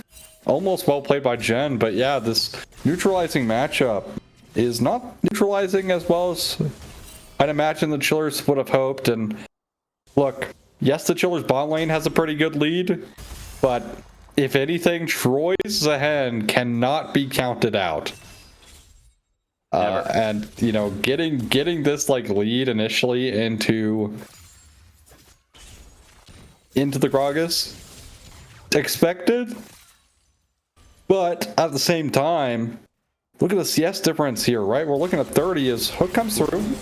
Yeah, baguette with another one, but you can see how hard it is for Misfortune to auto attack. Mega Inferno Bomb coming over on the top, but no threat onto DDG's bot lane just yet. I would say it's very nice that Another Dimension has the Bloodthirster, able to just heal back some of that poke. But yeah, see, that does so much damage. Branny, but it's about, and the Enchanted Crystal Arrow goes wide actually, so Branny fan even less peel than before. Could be under some threat if 12 Years Jungle wants to show up. But yeah, Misfortune not looking too bad so far, I'd say. Definitely not. Does help that some kills were given over to help kind of equalize back out after, again, a bit of a misplay onto the initial play there on the Chillers bot lane. But again, like I mentioned, I'm going to be looking at Troy this game. Ooh. Oh, actually locked up by the Cataclysm here, but never saw has that second perfect execution charge, able to get out there. It is, actually, nice explosive cast back into the tower from Jhin. I don't know if they'll be able to get the full kill here. Yeah, probably not, but love to see some action as a Hook lands in the mid lane. Another Shroud is good, but actually knocks out of the Shroud. But here we might actually get a kill, as we've had a lot of plays, but no deaths so far, as Troy under some threat here, uses the Grim Deliverance over the top, gets that nice heal. No resurrect. It might not be good enough. Yeah, no resurrect.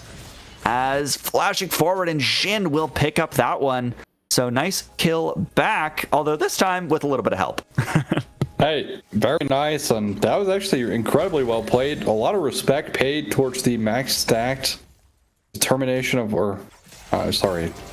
regardless, the max stacks of the passive there.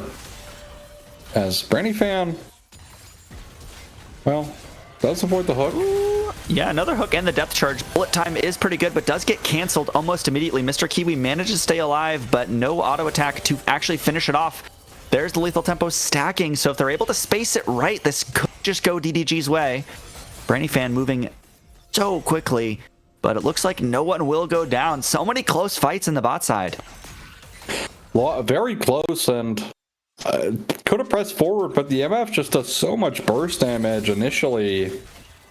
Makes it very uncomfortable as, well, there comes the bomb from Nissan to do some poke. Was never finding a kill there, but just looking for some poke damage or cancel out some recalls. Regardless, DDG, I mean, they are on the back foot. Let's not get it twisted. Yes, they were able to pick up an early game Drake, so that's nice at least. But regardless, right now their bot lane is struggling, and yes, they do have decent ways of canceling out the bullet time this game.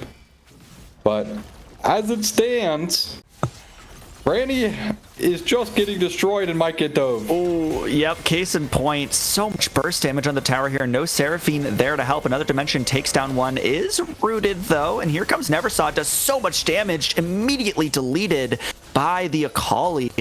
So good there. As I think still has another charge of the ultimate here. There's the Shroud actually not invested.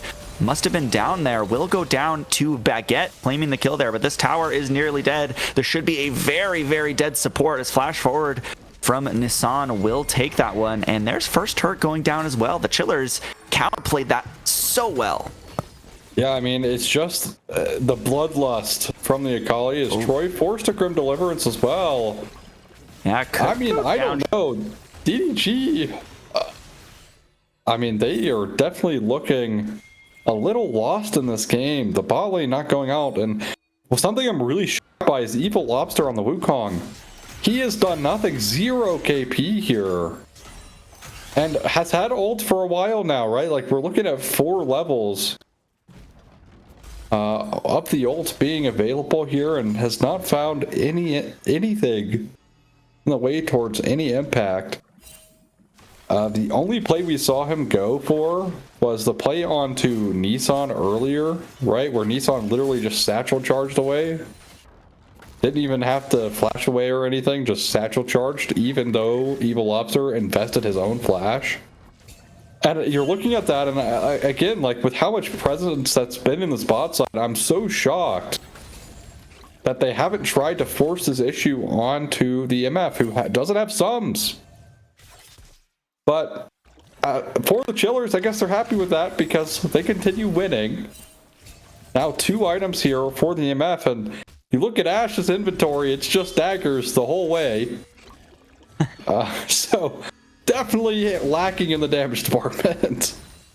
Yeah, to say the least. It's so hard. It's Explosive Cask invested here. Grim Deliverance as well. So much healing on this Ahen, but it's definitely Jhin getting the better part of this matchup at the moment. Troy is under a lot of threat. Flash, but does not get the kill. Evil Lobster here with some backup as well. But one thing I want to point out here too, although it might be a play on the top side, waiting for the recall. Now it's just Evil Lobster under the turret. No recall able to do here. Baguette already tanking up off that blast cone, so has to kind of walk away here. Teleport is invested as Evil Lobster trying to go just for the support. That support is pretty tanky. There's the hook, there's the burst, as another dimension has to cleanse. But look at Troy getting right onto the Misfortune. Could do so much work here. Branny Fan killed one. Troy gets another double kill over to Branny Fan, and the Chillers just went too far. Yeah, they go a little too deep, trying to dive Evil Lobster, then call it off, and it's a great collapse by DDG. And yeah, there's the satchel charge that I was talking about into the shuriken flip, really annoying. But regardless, that is a great fight by DDG. And yes, it was kind of off of the back of a play where you're like, man, DDG once again kind of falling victim, but doesn't matter. The Chillers overplay, and tower will go down in the top side. Troy now in a 1v1 against 12 Tears of Chung. Yeah, I mean, with how much healing it is, it's pretty safe to say who was going to win that if they kept going. So makes sense to walk away. But yeah, forcing down the tower there is very nice. I'm guessing just saw everyone else across the map, knew that it would just be a 1v1. So Troy was able to take down that turret. But yeah, I mean, DDG strike back very well. I mean, before that play in the top side, everyone on Chillers had a bounty except the Misfortune, and they were all doing very well for themselves. But now they got so much gold on top of a lot of those bounties claimed. DDG are definitely back in this, to say the least. Also, again, we look across the map and, you know, you notice a very staunch lack of tower taking from the Chillers, right? Whereas across the board, right, these tier 1s are basically getting chipped down and going in the way of DDG, who were behind in this game. Like, by far the biggest lead we saw in any kind of like real early game so far. Of course, 2 game sample size. I know that's really telling. for a lot of things. But regardless, in those two games, right? One thing the Chillers has been struggling, has been able to get these objectives in terms of the towers early on. And DDG tends to get those towers quite a lot, as their second one of this game falls down a bit prior by Troy, taking that one on the top side. But the one tier 2 or tier 1 is Enchanted Crystal Arrow. Yeah, Baguette, I think definitely just peeled off by the threat of the Ziggs there. But that is the ultimate use from Branny Fan. As about 30 seconds till this dragon, and Cataclysm is invested with the bullet time. Encore does cancel it though, which is very crucial, but Hook onto the Ash does so much damage. Cyclone now is pretty good. Neversaw comes in a little late, but better late than never. Might be able to put a little bit of threat here on to the back line. Here's Troy as well. Here's the real threat coming in, as Sehen should be able to do so much work here. Mr. Kiwi trying to get in, trying to help the rest of the team, but that's not the spot you want to be as an Enchanter. Triple kill over to 12 Years of Jungle, who has been definitely the highlight of this fight for the Chillers, but now it's a 1v2 for Troy, trying to keep those stacks up, but this is not in your favor. Grim Deliverance will get a little bit more healing. The Resurrection should come in here any second, and actually does a lot of damage. 12 Years of Jungle is forced off. We'll see if Jin can take this 1v1 now, but Troy, very proficient on this champion, clearly is able to fend off what's remaining of the Chillers. Look, I know that fight was still pretty bad by DDG because their bot lane gets caught out, but I'm starting to reminisce on the Troy 1v9 on Sehen. Like, I don't know. I don't know what it is. Troy on the Sehen is just so good. And the Chillers, again, kind of overplay their hand, right? They're not happy with what they get initially, and they keep overplaying. And at least the Troy getting a massive lead thanks to that, thanks to the kills. And yes, Drake is spawned in, will be sole point here for the Chillers if they're able to claim it, but with how strong Troy is right now, I don't know if they're going to be able to fight it. It will be really tough here. Walking, they might actually find Neversaw in the mid lane though. Enough mobility to stay alive, as it looks like Troy is still on the dragon right now. They want to try and burn it down, but not really any way to threaten anything else. So Chillers do try to walk in. They maybe want to take this fight. Dragon's getting pretty low, so now or never is the move. Grim Deliverance is very nice there. Encore just onto one though, as Mr. Kiwi under some threat now from 12 Years of Jungle. As on the other side, the dive is pretty good for DDG. Troy's on a rampage. Neversaw doing a lot of work on the backline there too, but there's another double kill over to 12 Years of Jungle. Does a lot of damage on this Jarvan, to say the least. Neversaw forced off. Flash forward from the Wukong is pretty good, but look on the other side. Troy just putting in so much work again, is unstoppable on the Sehen. And it just seems so hard to kill this guy. So much healing, so much sustain, so much just constant fighting, as another kill goes over to Troy. And man, the Sehen is looking so good. Well, it's kind of funny. Every single time DDG has been winning fights, their bot lane dies first. So, I mean, look, if we're being honest here, right now, Ashe is just utility. She doesn't have the items to really be a carry threat. So the fact that, DDG are able to win these fights is coming off of the fact that the Chillers are kind of blinded. They just keep going for the bot lane of DDG, and both ultimates were invested incredibly early onto the EMF. But guess what? Troy gets on top of the EMF to prevent any kind of bullet time to come through in response. And, kills the MF, so there's not really much for that to say. And once the Sehen gets Death Stance, I don't know how he's dying. I will be so honest. I'm so scared for this Death Stance finish from Troy for the Chillers, because in reality, one person who's going to be able to deal with that pretty well is maybe the Ziggs, because, not a whole lot of MR from the Sehen, but the Death Stance is gonna mitigate so much damage. In fact, I think Death Stance needs a nerf. I think that item is just disgustingly strong, but that's besides the point. My ideation about balance aside, DDG in an excellent position, all off of the back of of the Zahen. Also, to give some highlight, you know, it's a little hard on Lobster earlier, but in that last fight, also doing his job excellently, and now climbing his way to 5-1-5 as the kill score now even in this game, and a much needed Drake going the way towards DDG shuts down Soul Point, and a win condition off the table for now 10 minutes for the Chillers. Yeah, I mean, maybe we'll get another 7-dragon game. Who knows? That would be have crazy. 2 dragons on either side. So yeah, it's still very far from a soul for either team. But I mean, I think the Chillers still have the tools to get a lot of those plays done if they're able to find kind of the magic that they found in bot lane a couple times.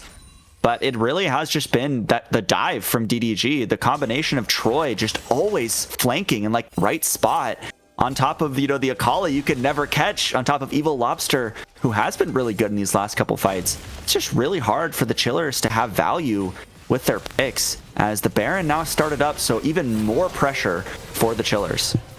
Hey, unlike this, like with this game, unlike last game, they don't have as much Baron burn, so this one not going to go down any fast. As fast, I should say. But Enchanted Crystal Arrow, Encore is flashed actually, and Flag and Drag used. 12 Years Jungle is out. But the Nautilus might not be so lucky. Baguette trying to walk away, does manage to survive for now, and actually will walk away, but basically everything invested there to keep the support alive. So Killer support has to recall, and DDG only putting on the pressure. Funnily enough, Evil Lobster Wing to the side actually, I think, drops the kill there. Could have W'd forward to get that last extra auto attack, but W's to the side to avoid some of the Ziggs poke, and ultimately allows for Baguette to waddle his way away, or I guess stomp his way away. I don't really know. I don't really know what you would call like that's a decent term for it, I suppose. But whatever Nautilus is doing, walking, stomping, sauntering, you know, doesn't really matter. Is able to get himself alive as well this time. Oh, not be the root lands max range there. The depth charge is invested, so they can look onto Brandyfan, but right now it's just 12 Years of Jungle by themselves. MF can't hit, but look at Troy. Troy's already on the backside, and Evil Lobster takes down 12 Years of Jungle in the front, and this is just a wipe from DDG. Everyone but Jin goes down, who I think TP flanked to try and get behind, and now is just alone on the map, nowhere to go, as DDG just doing so much work. And well, I'm not gonna lie, again, it's the bot lane bait. The Chillers just keeps taking it over and over and over and over and over again. Okay, I was about to say, surely this does not get stolen. It did not, so good job. Good job, Evil Lobster, for the smite there, but my goodness, Troy on the Zahen. The dive against the MF is just too strong. This is now 2 fights in a row where MF hasn't even pressed ult. I mean, yeah, just what can you do as the Chillers right now? 12 Years of Jungle keeps taking the bait to go on this on the back line, but this time there's genuinely no follow-up, so even Brandyfan locked in a 1v1 in the caves, they are able to win that one. Just auto attacks 12 Years of Jungle to death, and this is looking a bit brutal for the Chillers, and the Jen is, I think, gonna die here. Just so hard to play this matchup now. Troy so far ahead. Explosive Cask should save the Krakus there, but that sucks to have to use the ultimate that way over and over again. Well, could be, honestly, could be worse. Like, he's gonna have it back before any kind of important team fight, so true. One of the strongest points about being a neutralizing pick is you get to neutralize, and his ult is so great at doing that. Oh no, you're gonna kill me? I just ult you away. So but yeah, I mean, this is just tragic, I think, for the Chillers. They were in such a good position, and it's just Troy on the Zahen, who, by the way, can't play it again. It's Fearless, so that's nice, I guess. You got that going for you as the Chillers. Don't have to play against Zahen ever again. And you got Ash Seraphine out of the way, so that's freeing up a lot of bans as well in the future. Nice 1-4 coming up here for DDG. They have Troy in the mid lane, Rest in the bot lane, trying to put some pressure with the Baron. I think one mistake that a lot of teams make when they have a Baron buff is they still go for the dragon. Like, unless that dragon is soul, sometimes it is just better to push. Like, I think they took it pretty quickly. It's not so much a problem here. But, like, imagine if they had used that time that they used to take the Chemtech dragon to just push more. And maybe they would have gotten a little bit more gold. But either way, not much to complain about for the side of DDG. They got that bot lane tier 2. They have the pressure on the map. But it is actually the Chillers looking for a play here. But that's a clone you're finding there, so not much happening. Yeah, that's just simply a clone. So, unfortunately here for the Chillers, I mean, again, MF in multiple fights now, not able to press her ult. That's pretty tragic. Like, not even a single tick of the bullet time coming down. Hurts their damage a lot, and that's kind of the issue with their comp, right? It's kind of centered around the teamfight damage of the bullet time, right, to really work. And also, again, trying to pair up like the Mega Inferno Bomb with the Cataclysm, which has not yet happened in this game, mind you, onto the backline. And again, I feel like it's just been kind of a red herring for DDG, or sorry, for the Chillers to keep going on this, backline, because that's not who's carrying the game. It's literally all the Zehen in this game. Yes, the Ashe now has quite a bit of items to her name. Starting to scale up herself now, but regardless, it's Troy leading the way for his team on the Zehen. Jen now fighting over the chickens. Some nuggets going both ways there. Ultimately, Jen getting the majority of the camp, though, so can't complain. Yeah, I mean, this is just the point where DDG have to play safe. They have to use those skills that we saw them execute so well on in game 1 to just play patient, play back, don't get caught, use your spacing well, and this should just be a wrap on game number 2 if they're able to do that. But I mean, they had a good position in game number 1 with the skills and still ended up losing it. But I think a little bit less of a surprise team fight win factor from the Chillers this time around. No get excited to kind of win a team fight for you. But, DDG, great spot. Chillers, a lot of pressure on them. But, either way, even if DDG win, we still have at least 2 more games in the series. Yep, and now I won't lie. If we're being honest here as well, even though DDG did drop last game, they were definitely not in as commanding of a position like this. So true. Should be pretty easy going here.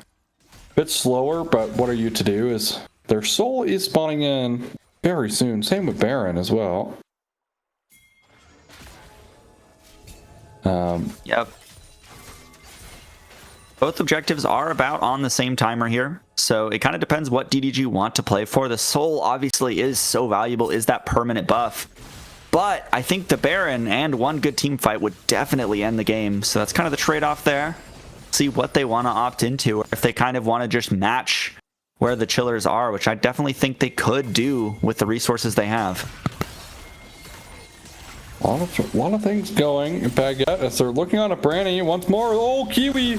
Ooh, yeah, look behind though as depth charge going on. Encore on to explosive cask is pretty good for Peel, but Troy is in the fight, and you know what that means. Branny fan takes down Nassan. Never saw just showed up, but they don't even really need the Akali flash goes golden. Definitely a misclick there, I think, but it won't matter as DDG pushing in. Never saw takes down Jin. There's only 2 members of the Chillers left, and they're forced to retreat back to base. This should be DDG striking back in game number 2.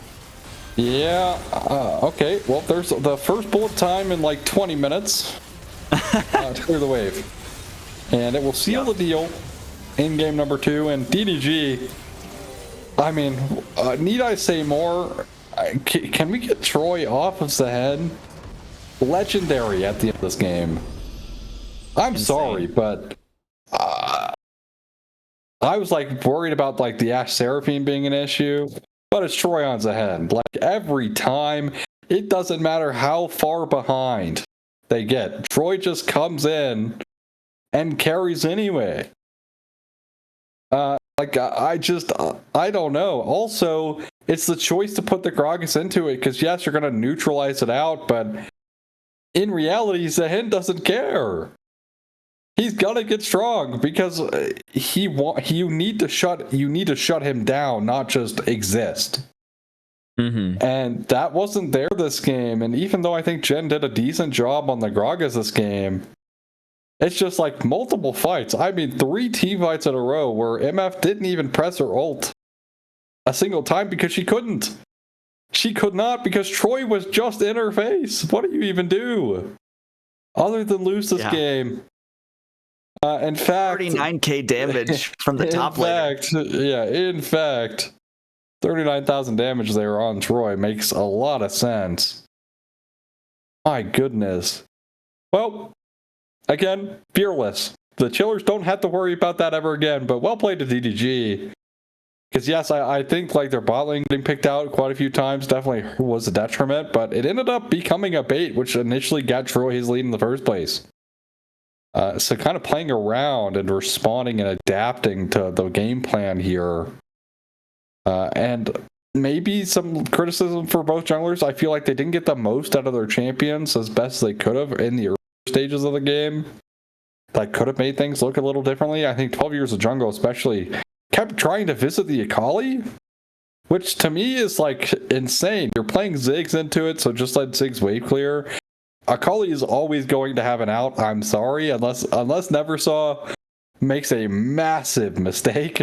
Akali will find it out every single time. So, and it did. Every single time they tried to play mid, it was always perfect execution out of Cataclysm to safety. So why try to play around that instead of even trying to dive bot lane off of your fed like bot lane as well? Another Dimension was up quite a bit of gold this game. But unfortunately, the Chillers will do none of that, and instead drop game number 2, and at the very least, we're guaranteed a game 4. Yeah, we're already close to our game 5 prospects here. But yeah, I mean, what a fun game to watch. I think the Chillers did show a lot of promise there, but just fell short in the mid game, just a tad, as Troy definitely popped off. But do you have a player of the game? I might have just answered. I don't know anything, man. Yeah, no. The Zehen gets it for me, for sure. Yeah. Troy just, I mean, even in the Rumble game, had so many great flanks. Like, just always in the right spot, always able to find a threat onto the back line. And it's a lot more effective when you're Zehen who can keep fighting rather than a Rumble when you don't have Zhonya's. So... Yeah, unfortunately, I also in that Rumble game, like, that's actually kind of what got them. It's like the split attention, right? Like, got them in the lead in the first place, but then it just all fell apart because Jen finally just found the timing for the Call of the Forge God to set things up. But regardless, we go to game number 3 here in just a minute. Don't go anywhere. We'll be right back, because I'm sure knowing these teams, we'll be back in draft in like 5 seconds.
All right, welcome back. Short little break there, but I think it's official. We have a series on our hands. One game for each team here. DDG struck back in game number 2, and we're seeing some different bans, some similar ones, but what are you expecting for drafts here? Oh, we got side changes, so that's cool. First time that's happened all series long. We're now officially halfway through our series, even if we go to 5. So it will be the Caitlyn, which was being banned, and now it's open. I talked about the strength of Caitlyn kind of rising up sneakily in priority. A lot of things that are good into Caitlyn have already been taken away through, be it like bans or picks. So we'll see what the answer is from DDG. Usually at this point, if there's a pro team, you just pick Jen. A lot of tank options are kind of already gone. Hey, I'm correct. Shocker. I'm really not going to take credit for that. That's just the most obvious thing in the world. But if the Chiller's locking something like Scion, right? There's no Trundle. This could be dangerous, but here's the Hui. The Jin Hui Rumble, as you mentioned at the start. Getting at least 2 of those. Unfortunately, Rumble was picked in game number 1. But we'll see. Never saw try and perform on the Hui. And, definitely kind of a quieter Akali game from her last game, but again, she didn't need to be the star. She didn't have to be the star on the Akali. Just needed to do her job to disrupt the backline, and that happened, and Troy did the heavy lifting on Zehen, which was expected, and we'll be the victor into the way. We'll see how that goes here for Nissan, who, truthfully, I think Nissan has had a pretty quiet night so far. It is super early, though, since we are guaranteed to go to 4, but need Nissan to wake up if you're the Chillers for sure. I think Nissan has shown in the past to be an extraordinary member of this roster, but right now is not doing well. So with Pantheon, that might alleviate things though, because you can kind of point and click CC someone. You can pair that up with a gravity well as well to get that delayed stun after, and should be quite a bit of team fight damage coming out. But the Chillers, pretty strong 1 through 3. We saw that in game number 1 as well, where DDG got a pretty strong 1 through 3. But this time, blue side being utilized by the Chillers will get themselves, and will be the Xin Zhao, who is incredibly banned, by the way, in pro play for a reason. Crescent Guard is just OP. What can you do? So good. It literally makes him a tank. Genuinely, it just makes him a tank. In fights, you cannot get through him, because if you try to walk into him, well, you're forcing your range champs to completely go against what they need to do in fights, right? Putting themselves basically melee range of the Xin Zhao, right, also means they're putting themselves in danger of your team, of your team, right? So Crescent Guard, really nice ability. Xin Zhao, of course. In fact, I don't even know how that works. What does he even summon? How does this work in the lore? He just sweeps his little spear and he just is immune? I don't know how that works, but regardless, the Chillers are going to ban away the Gwen. They are going to probably ban away more things. I think, again, strong front line here would be pretty nice for the Chillers. I think picking something like the Scion this game might be pretty good. We'll see if that comes through though. In fact, I think DDG not banning it is a little worrisome to me. I think this should have been a Scion ban instead of Nico. I think Caitlyn Nico can be annoying, especially in the Gen, but I'd much rather deal with Nico. And we're actually just going to take away the Scion there. Yeah. But you still have things like Cassante that can get through it. So we'll see. Frontline is still available here for the Chillers. It's not over yet.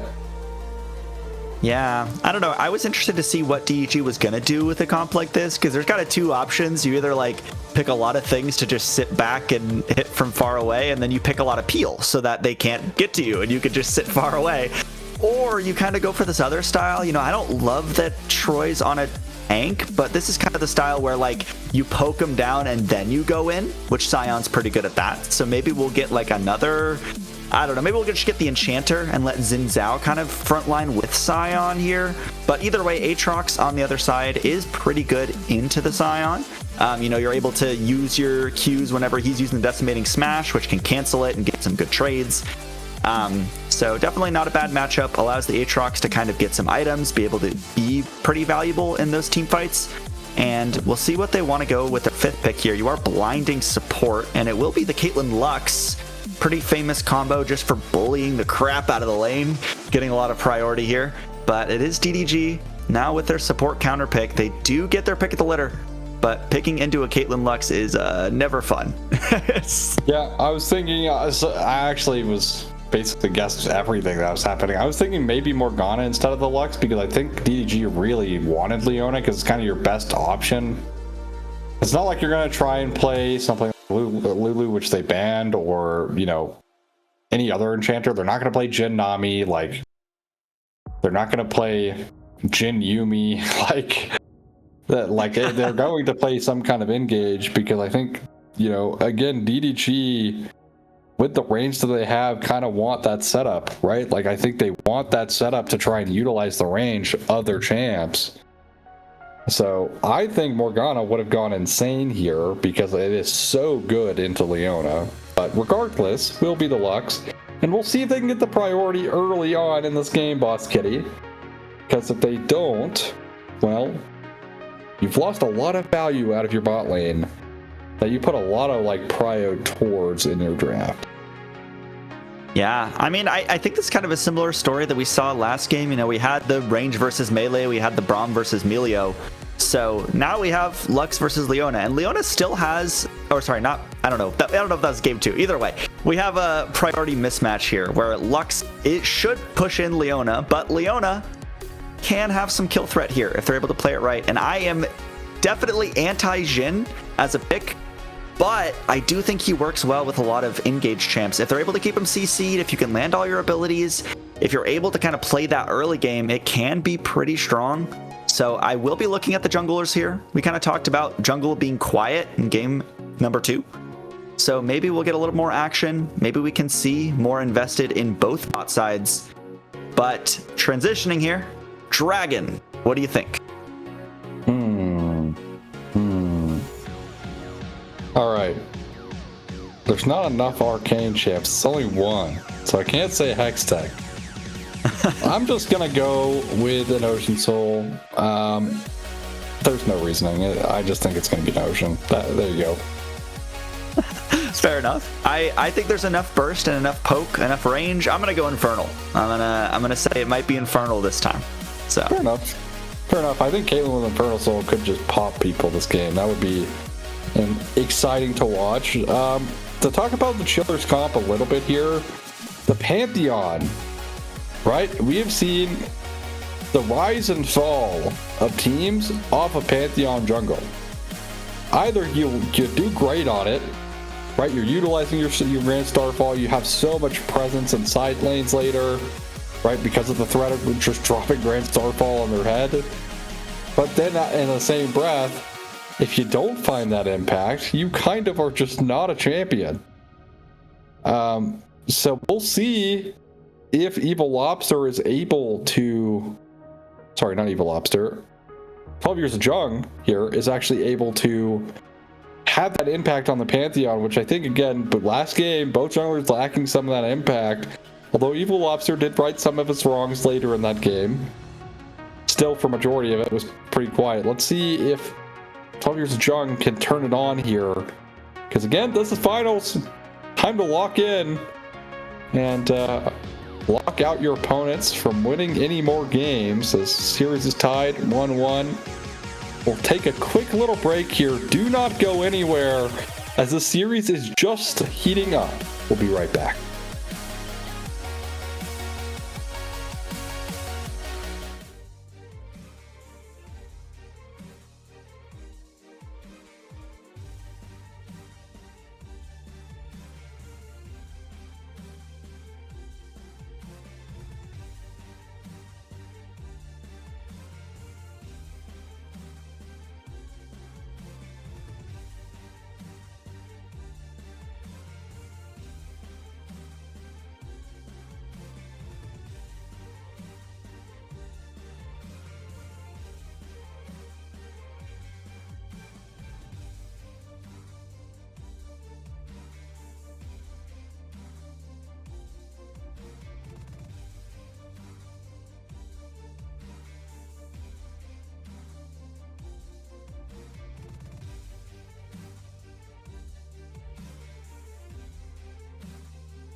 Welcome to Summoner's Rift. Once again, game number 3.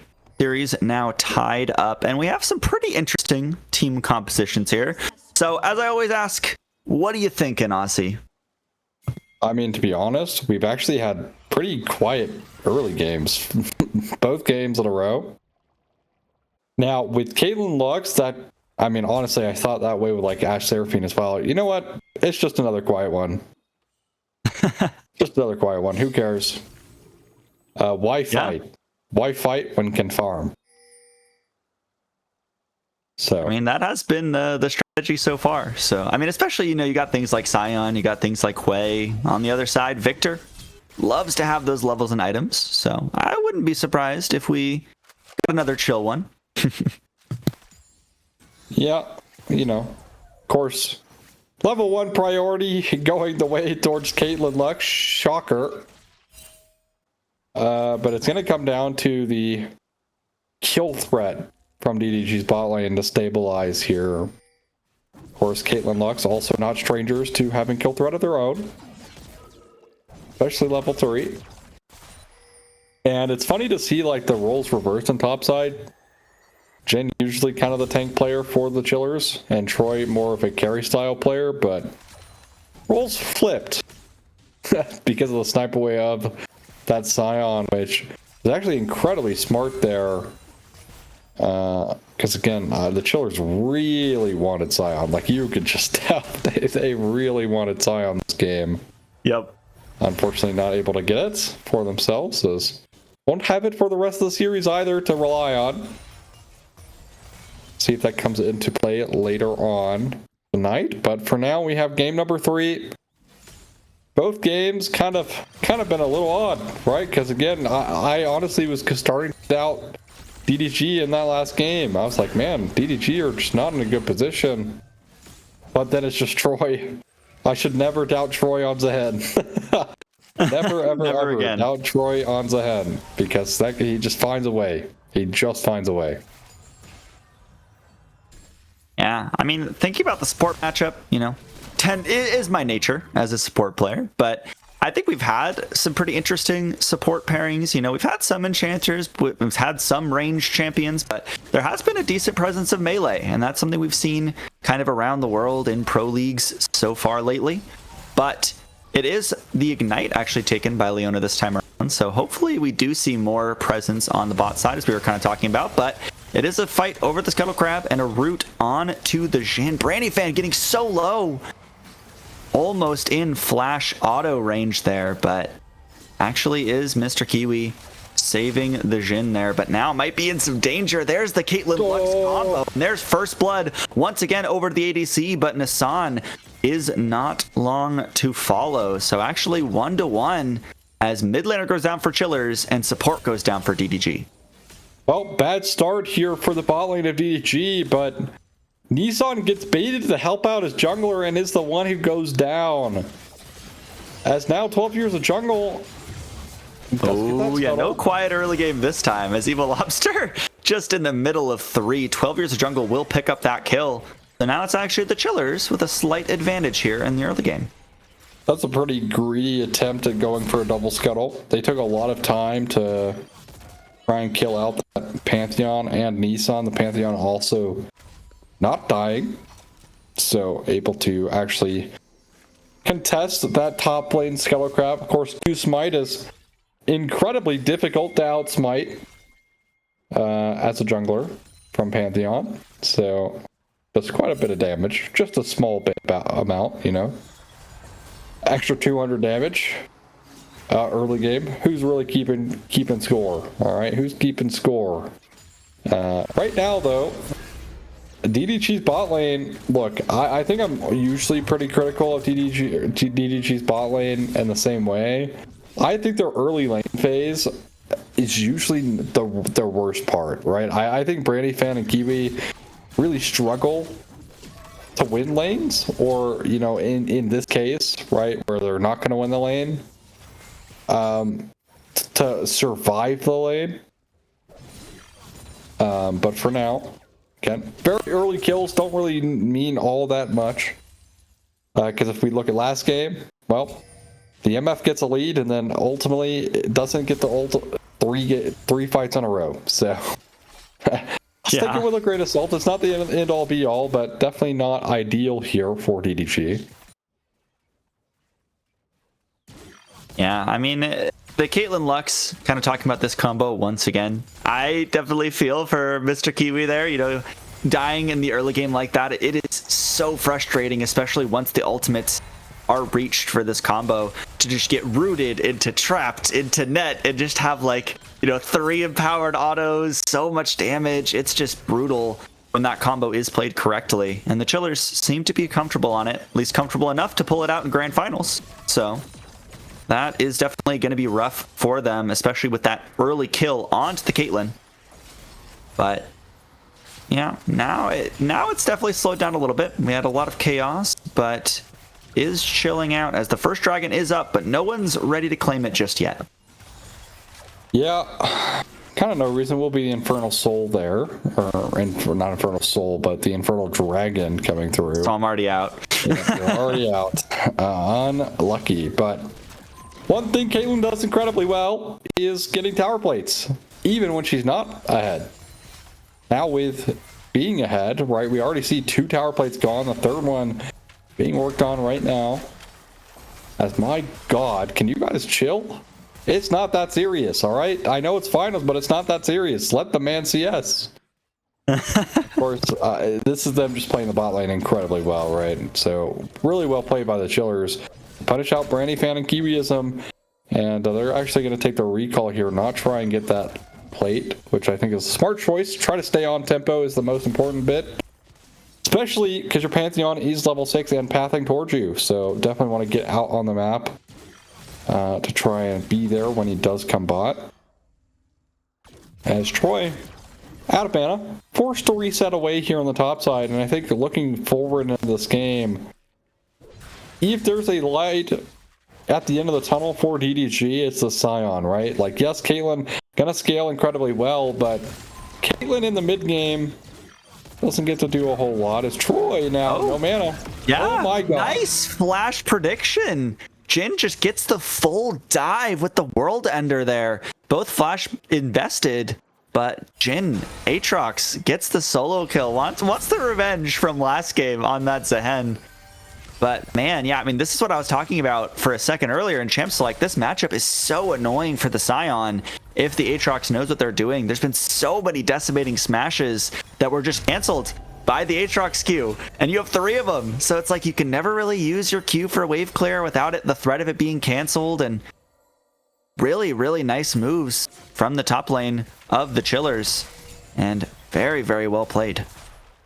Well, there is a reason this is a counter matchup, so at the very least, the Chillers, incredibly strong early game, although in the mid lane, some trading. Yeah, the junglers are duking it out, so are the mid laners, as flash over the wall from Evil Lobster, flash follow from 12 Years of Jungle, but no kill will be found. It was pretty crucial there. DDG wasn't able to link up. They were kind of just stuck in 2 1v1s that weren't very beneficial for them. But now, finally, the Dragon is started up by the Chillers, and I imagine should go their way. Yep, easy peasy lemon squeezy. They are trading off the grubs, though. This is one thing I think the Chillers should have tried to prioritize, right? You're winning Caitlyn, would love grubs, right? Getting the early gold is the most important factor for this Caitlyn, and unfortunately, is not going to be able to get the grubs this game. 2 going down, 2 DDG guaranteed, and we'll be the 3rd as well. So good, well played by DDG to at least trade off to get those void grubs. And unfortunate for the Chillers that they're not able to claim this. Like, this tower literally probably could have been under threat of dying in a few waves had they had their grubs. Obviously not this wave. That would be insane. Insanely fast tower take by Caitlyn, but this game, yeah, definitely not ideal. And again, look, it's just like deja vu, right? Like, this basically play happened the exact same time, and this time it's unfortunately here for DDG. Mr. Kiwiism getting poked out. Yeah. It is just a lot of damage here on the bot side, and this tower, you know, even though it's not under threat now, it should be going down here in the near future. Another Dimension is doing so much work on the Caitlyn, you know, just one kill, but definitely a sizable lead. On the other side, Brandyfan just has a pickaxe and the Swifties alongside the Cole, and that is not where you want to be in this matchup. So definitely a rough spot, as everything is kind of looking up for the Chillers, but same thing happened in game number 1, and you know, they were able to take it there. Game number 2 not going their way, so we'll see if they can keep up this lead and actually bring it into the mid game with the Caitlyn. Yeah, also again, the downside for Caitlyn is her mid game is incredibly weak, but with the IE already completed here, I don't know if it's that bad. Oh, but here's the Grand Starfall. And Mr. Kiwi is very dead. Nowhere to go there. It will be Brandyfan able to get out even without the cleanse, but did use the flash there, it looks like. But Mr. Kiwi is claimed by the Chillers, and their lead just keeps on growing. Hey, and 12 Years of Jungle getting active on the Pantheon, which is what I wanted to see, right? I think both of these junglers struggling in that last game, get much impact now at the very least. Both kind of looking, which is very important here. Now, the Caitlyn will continue to grow her lead here. She chips away at that bot lane tower, and it will inevitably fall, right? Like, that tower won't live for that much longer here, especially if the lane keeps going the way it has. The Chillers in the top side as well, with the nice counter matchup, like, you know, with Jen. Means the Aatrox is up almost 30 CS here in this game, which if you're Aatrox, you are incredibly happy with. Look at this gold lead here for the Caitlyn. Although not as much as I thought it was going to be honest. I'm really shocked that this is not as much. It's only 900 gold, which is kind of insane.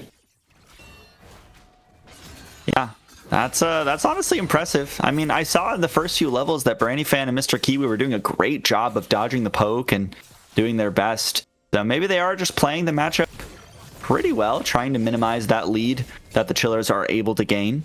But I mean, either way, I'm just looking for the Chillers to keep this priority going, as it's actually Jin might be in some trouble here on the top side. Decimating Smash does get the knockup, as World Ender is used, has to flash away, but nowhere really to go if they want to keep it going. But actually, here's 12 Years of Jungle trying to back up this fight. Flash stun on to Troy. Sion could be in a little bit of danger. There's Crescent Guard in the middle of the team, has to flash out for Evil Lobster. As a lot of damage, there's actually the shutdown for Neversaw. That range coming in so much clutch. Evil Lobster is alive too. Yeah, 2 kills over to Troy in the afterlife as well. And that is a huge swing back in gold for DDG. I mean, it just takes too long. Like, they don't have the damage to get through the Sion. Trying to kill the Sion even is insane to me, instead of just trying to force the issue onto Evil Lobster, because Troy also had the unstoppable onslaught the entire time. Unfortunately for the Chillers, they make a massive mistake in the top side, which essentially mitigates this free first tower for the Chillers. Like, I don't know, this is just a bad play, and DDG get some much needed gold in their pocket on the top side of the map to help stave off this bleeding that's going down in bot side. Yeah, I mean, this is why I didn't have, you know, full 100% faith in the Chillers lead. I think they do tend to maybe overplay and get punished, as we've seen so far this series. But I mean, either way, now you have your Fed Caitlyn and your Lux, and you have them moving around the map in the mid lane. This Dragon is up and available, as Chillers have full setup for this with the Caitlyn trap, so it should be theirs unless they want to try and fight. Solar Flare goes by, but Zenith Blade does connect. Here's the ranged assistance from the Hui and Jin, and it works so well. Shutdown onto the Caitlyn. Neversaw take down 12 Years of Jungle. That's both the carries of DDG getting a massive kill, and they get the Dragon. Oh god. DDG finding more gold and a shutdown off of the Caitlyn, going the way towards the Jhin. Man, oh man. The Chillers I mean, again, just disrespectful. Just disrespectful there. And my god, they just get punished for it. What a disaster in the last minute. Across the board, I guess it's been longer than the minute since the last, top play happened there for them. But regardless, point stands. It is horrible here. Yes, of course. We have some chip away at this mid lane tower. Some more tower plates going over. Is Grand Starfall into 3? Yeah, but that is not where you want to be, as though actually the Victor is putting a lot of work. Nissan getting so much damage on Neversaw. Spear does not connect though, so 12 Years of Jungle should just be going down here. Evil Lobster will claim the kill, and now the Victor is the one under threat. Ignite is invested, but no more damage to follow it up. Brandyfan, nice sidestep of the ultimate there, but not enough. Another Dimension will pick that one up with the ace in the hole. But here's Troy trying to defend the mid lane tower now. This Scion is so tanky. There's the unstoppable onslaught, but nice flash from the Lux. Another Dimension, now the one under threat in the bot side, or in the mid side rather. But manages to dodge that. Zenith Blade does connect though. Here's Troy on the other side. So nowhere really to run, but once again the damage is, but Neversaw gets the Lux on the other side of it. Nice double kill. And man, I always love to see Neversaw pick up the play. I mean, I'm gonna say this. Neversaw just sometimes feels like she's just not human. As Evil Lobster. Okay. Okay. Yeah. That works. Almost falls victim to the tower. There, but yeah, Neversaw sometimes just doesn't feel like she's human. I swear to God, she just so insane, so insane as a player, but plays that fight immaculately there, spacing away from the Caitlyn, also looking at kind of both, like two different directions, kind of like the SpongeBob meme where his eyes are like going outwards. Regardless, the Chillers, mistake after mistake after mistake, getting punished for maybe a bit of their own hubris in this game number 3. They had such a good lead here, all tossed away in an instant. Jen now into the Scion, doing a whole lot of no damage to him. This is a full armor Scion, by the way. So that for sure is not going to be Aatrox doing any damage at the moment, which is a bit unfortunate if you are the Chillers. Especially this Caitlyn also not going to be able to levy the lead in Zenith Blade, just for some poke.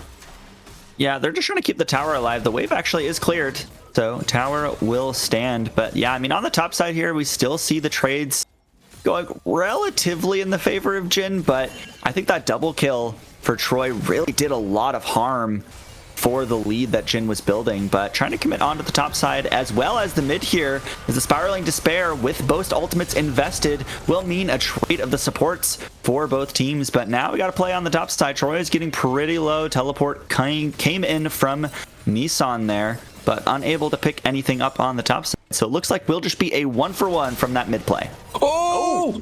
But actually, nice God. fear mid-flash from Neversaw, but now you're in a bad spot. Gets shut down by 12 Years of Jungle. That was almost so good. As here's the ace in the hole. Will do some damage onto Brandyfan as well. Pushes them off this tier 1 tower.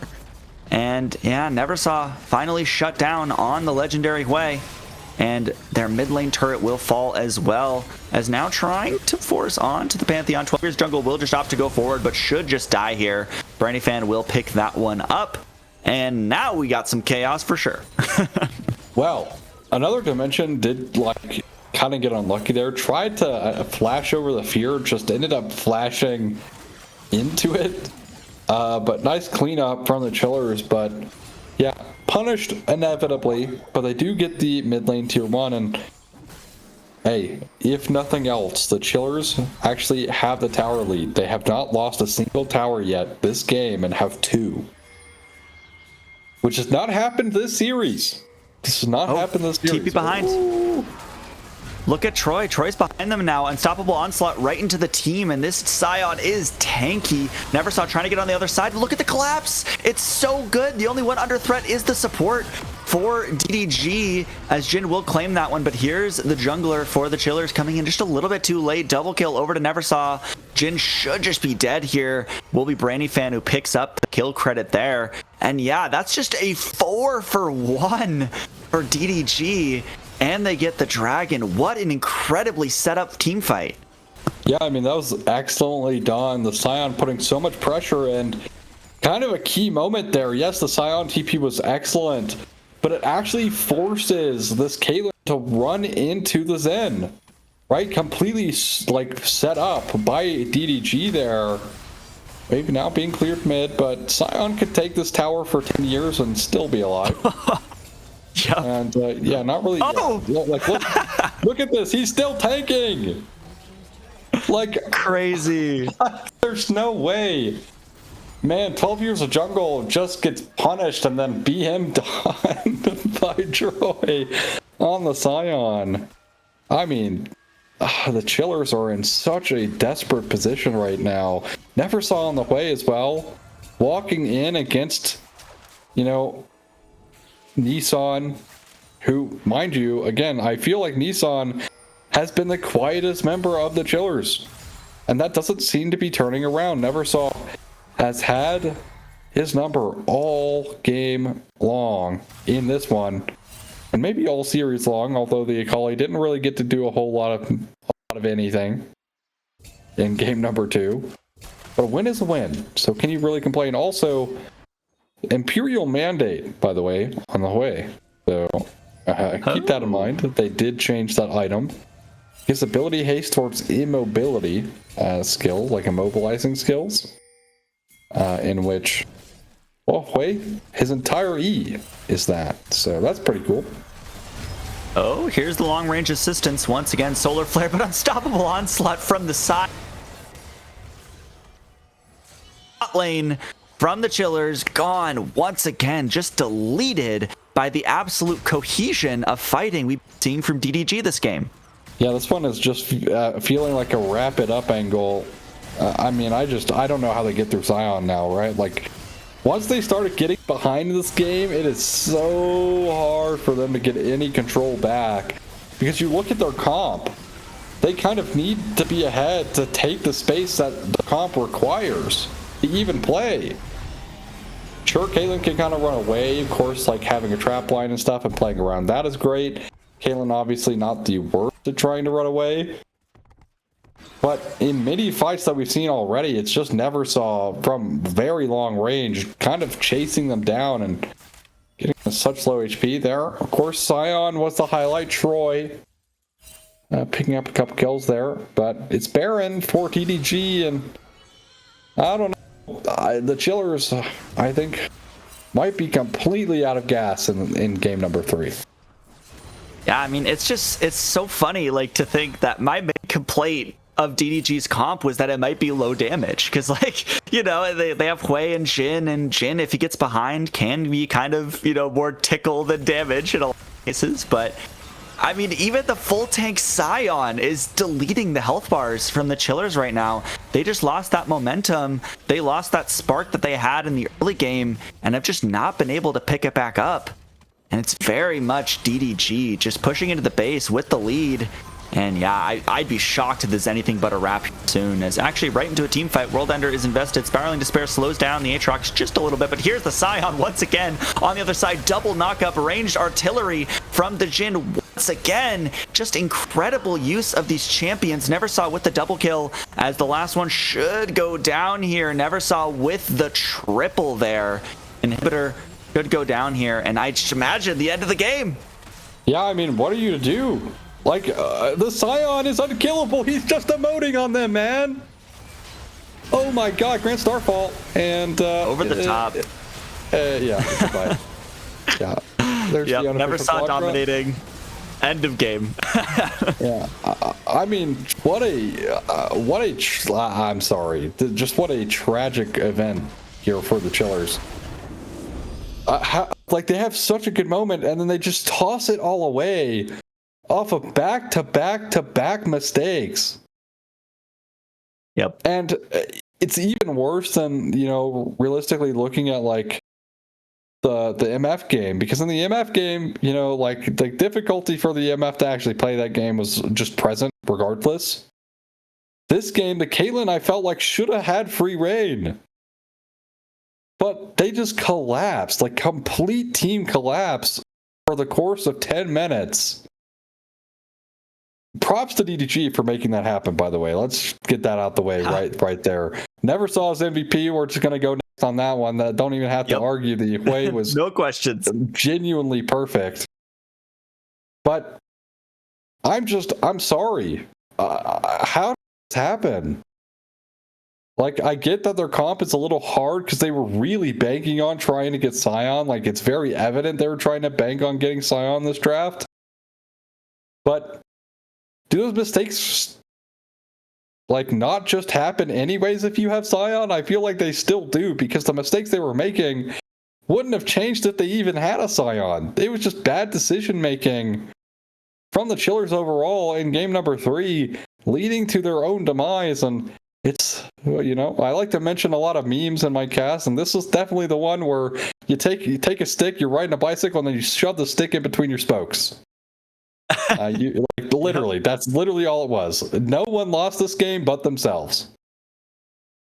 Yeah, I mean, it's such a tough position to go in, especially when now you're one game off losing grand finals. Like, you lost the momentum. You've been getting ahead a lot of these games, but just not able to close it out in 2 out of 3 of them is pretty rough. And yeah, I mean, I think maybe if you have a tank top, you could play those team fights a little better, but it was really just DDG outplaying them. Like, I don't know what else to say. It was hands-cap this game. Let's just be honest. It was hands-cap. Yes, I think their bot lane got destroyed, but that's been kind of happening all series long. I think Brandyfan and Mr. Kiwi is some, and this is a major criticism I have towards them, is I think their lane phases are weak. But when they can team fight better than you, when they can find those, you know, angles where they can punish you for being over aggressive, does it matter if they lose their lane? Like, eventually they will get to a skill level where it does matter. Don't get me wrong. But here, right, also crazy to say when this is AVL, right? Right under ACL. Yeah. But regardless, right, like, just because they're losing lane, we still saw the Jhin do insane stuff this game. 15k damage, only 2k behind the Caitlyn. Caitlyn, who does much more damage. First item than IE, mind you. This was a first item IE Caitlyn. And this Jhin is only 2k behind in terms of damage, and also didn't even finish his third item. He had no third item this game. Very quick end, but my god, the Chillers need to figure something out, because I feel like, I mean, this is also just kind of true, like the majority of the time you lose, it's because of your fault. It has nothing to do with the opponents. But they are getting gapped really hard. I think the biggest issues right now for me is Nissan needs to wake up. I've been saying it all series long. This has been the quietest I've seen Nissan in a very long time. I don't know if it's maybe like a mental thing, like playing against Neversaw or something, but Neversaw has had his number all day long. And Neversaw seems to just be improving each game, which is very scary, considering I don't know how you top this away game. Like, this was insane.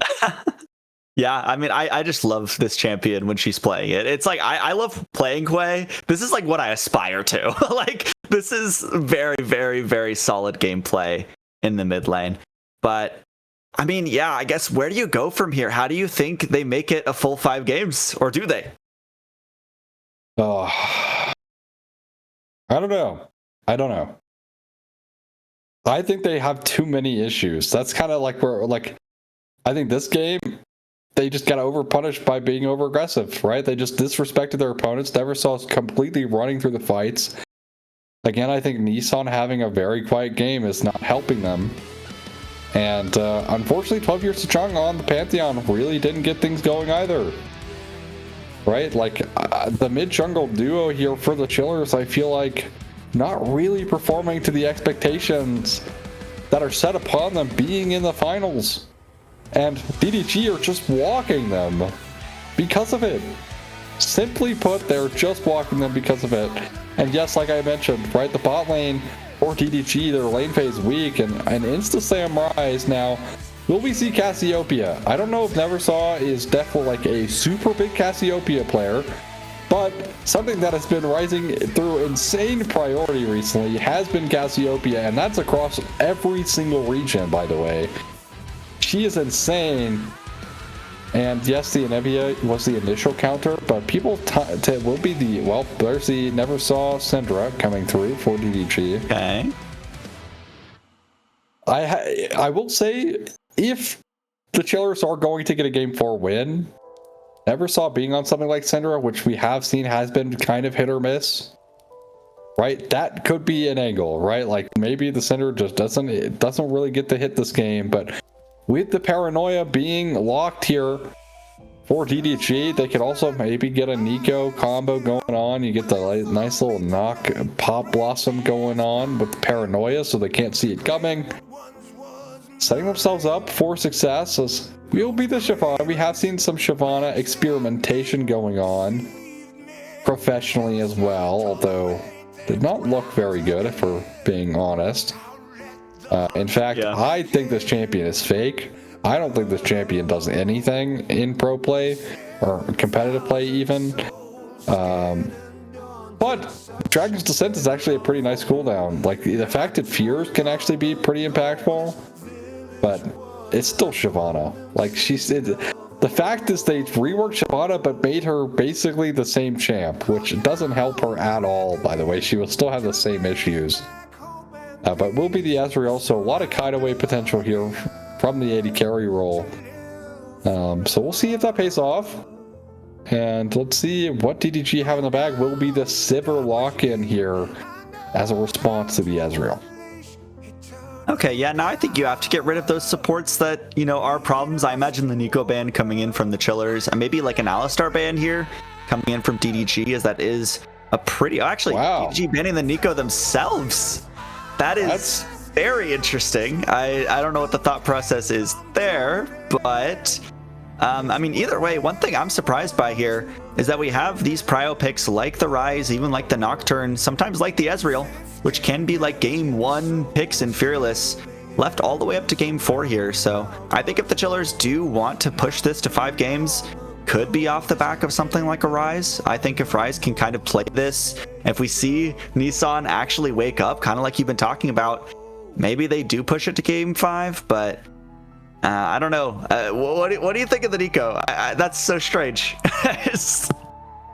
Also, Kiwiism has a good Nico. Like, we have literally seen Kiwiism 1v9 on Nico before, by the way. Like, I'm genuinely miffed that they would ban Nico this game. I think Nico Sivir is not the best matchup. I think also trying to play Nico into Ezreal is not great. But again, it's hard to arcane shift when you can't see Nico at all. Mm-hmm. It has to be pure reaction, if nothing else. And Nico, well, she's so great at following and catching people out, because Pop Blossom, huge AoE, obviously. Then you build Proto Belt, plus you have Flash, right? So a lot of like potential chase down with her ultimate that could have gotten used here, but I'm very curious what their support's going to be. There's no Lulu. Like, it will be Sivir and Nami. I'm not a fan of this bot lane. I'm genuinely just like, this is like the most whatever bot lane. Your reaction was perfect. I was like, this is the most mid bot lane I've ever seen. Like, I mean, we even talk about like how Nami fits into everything, but like here you had such like, an opportunity to get an advantage. Like, I don't want it to just fit in. I want it to be good. Good, yeah. I don't know. I don't know. But regardless, again, if it's going to be any champion where you don't know what to play in sport, is Nami truly the worst thing in the world? No. Unironically, by the way, I think this could have been Yuumi. I might get flack for that, but this could have been Yuumi, in my opinion, instead of Nami. Yes, I think Sivir Yuumi is a bit worse than Zeri Yuumi, which is what I think you want to be playing it for. But there's no point in click CC. Man, they could have just picked Zeri this game, I'll be so honest. But regardless, old man yelling at Cloud. The Soraka, man, this is, for a do or die game, this draft is insane. This draft is insane, I'm sorry. Wait, Rise top? What? No, Any top? I don't even know anymore. Has to be fake. I will not be rage baited. This is fake. Look, I also said this about Renata Lulu, okay, and I was wrong. Also, yeah, this is what I'm worried about. Olaf starting to come back. Also, Olaf kind of being a counter in the Ashe Seraphine as well. You just get run down. You just simply get run down. A lot of the times now, Ezreal, he's got Arcane Shift. That's cool. What happens if Ezreal's not in a position to Arcane Shift over a wall? Then what? You still get run down. So that's kind of an issue. Of course, granted, having the Mystic Shot and his passive to kind of reset out his abilities is pretty nice. But that all happened late game. Like, his E cooldown is really long early. So we'll see if it pays off. And yes, it's Jhin on the rise, Annie in the mid lane. For a do or die game number 5, the Chillers are risking everything on a rise top Shyvana jungle. Can't say I'm happy with it. Can't say I'm happy with it, but I guess if you're going to going out on your own terms like this, definitely not the worst way. Yeah, I mean, I'm even more baffled about the Soraka, honestly. Like, we were talking about the Nico versus Nami, but like, yeah, Soraka's fine, I guess, but like, I don't know. I would want something with engage potential at least. Like, Alistar gets the peel and engage. Like, you get the opportunity to do both. And like, Soraka, I think, is even more like a victim than Ezreal here for the Olaf. Like, Olaf just runs right up to the Soraka. She can't heal herself. Like, what's she gonna do? I don't know. Well, the silence is useless. So tragic. The silence is literally useless, and you just, because Ragnarok just gets popped, and what are you to do? You will just get run down by this champ. Yeah, I don't know. I mean, yeah, this could have been Alistar. Also, alternatively, this could have been like a DDG Rakan as well. Like, Rakan is available. Xayah Rakan's incredibly strong. In fact, I think the Chillers could have easily gotten away playing Xayah Rakan this game. Yeah. Like, that would be even better. They could have gotten away with playing Xayah Rakan. Of course, Xayah, one of the best AD carries into Nocturne. Also, it's insane into Olaf, because while yes, Olaf is CC immune, you just stack your feathers, and it's not like he's going to dodge them, because he's got to run at you. He has to run at you in a straight line. There's nothing else this champ can do but run at you. And if you can stack your feathers up, you're going to have enough damage to kill him 9 times out of 10. We actually saw that come through, although Xayah did ultimately end up losing for reasons not of her own. But my God, DDG, surely this is a win. Surely this is a win for them. I think they're taking the series, but I've been shocked before. It's ABL, and they just love to prove me wrong. So we'll see. We'll see. Yeah, I don't know. This one's kind of crazy. I think we should just do our dragon predictions and see what happens. Just go next. Yep. I'm down. I'm down. Let's see. What you thinking? I'm gonna stick to my guns. I'm gonna go Ocean again. I don't know. I have no clue. It doesn't matter. It's been Infernal early a couple times. I'm gonna go Infernal. Eventually, it's got to be the Soul. You know, that's what I'm here for. Fair. All right. Well, we're gonna recuperate here a little bit and kind of re-wrap our minds around this draft. Lock in a little bit here before we get into potentially the final game of tonight.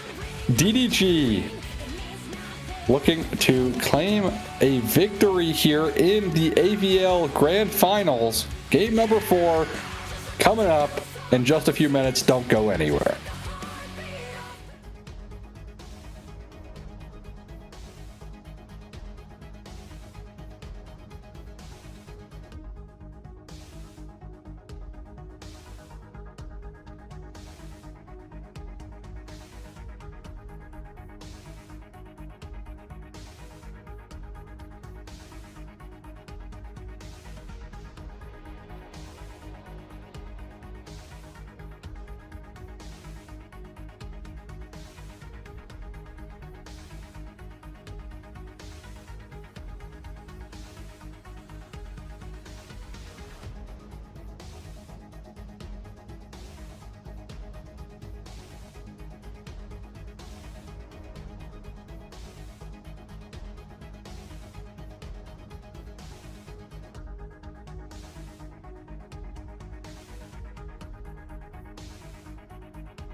All right.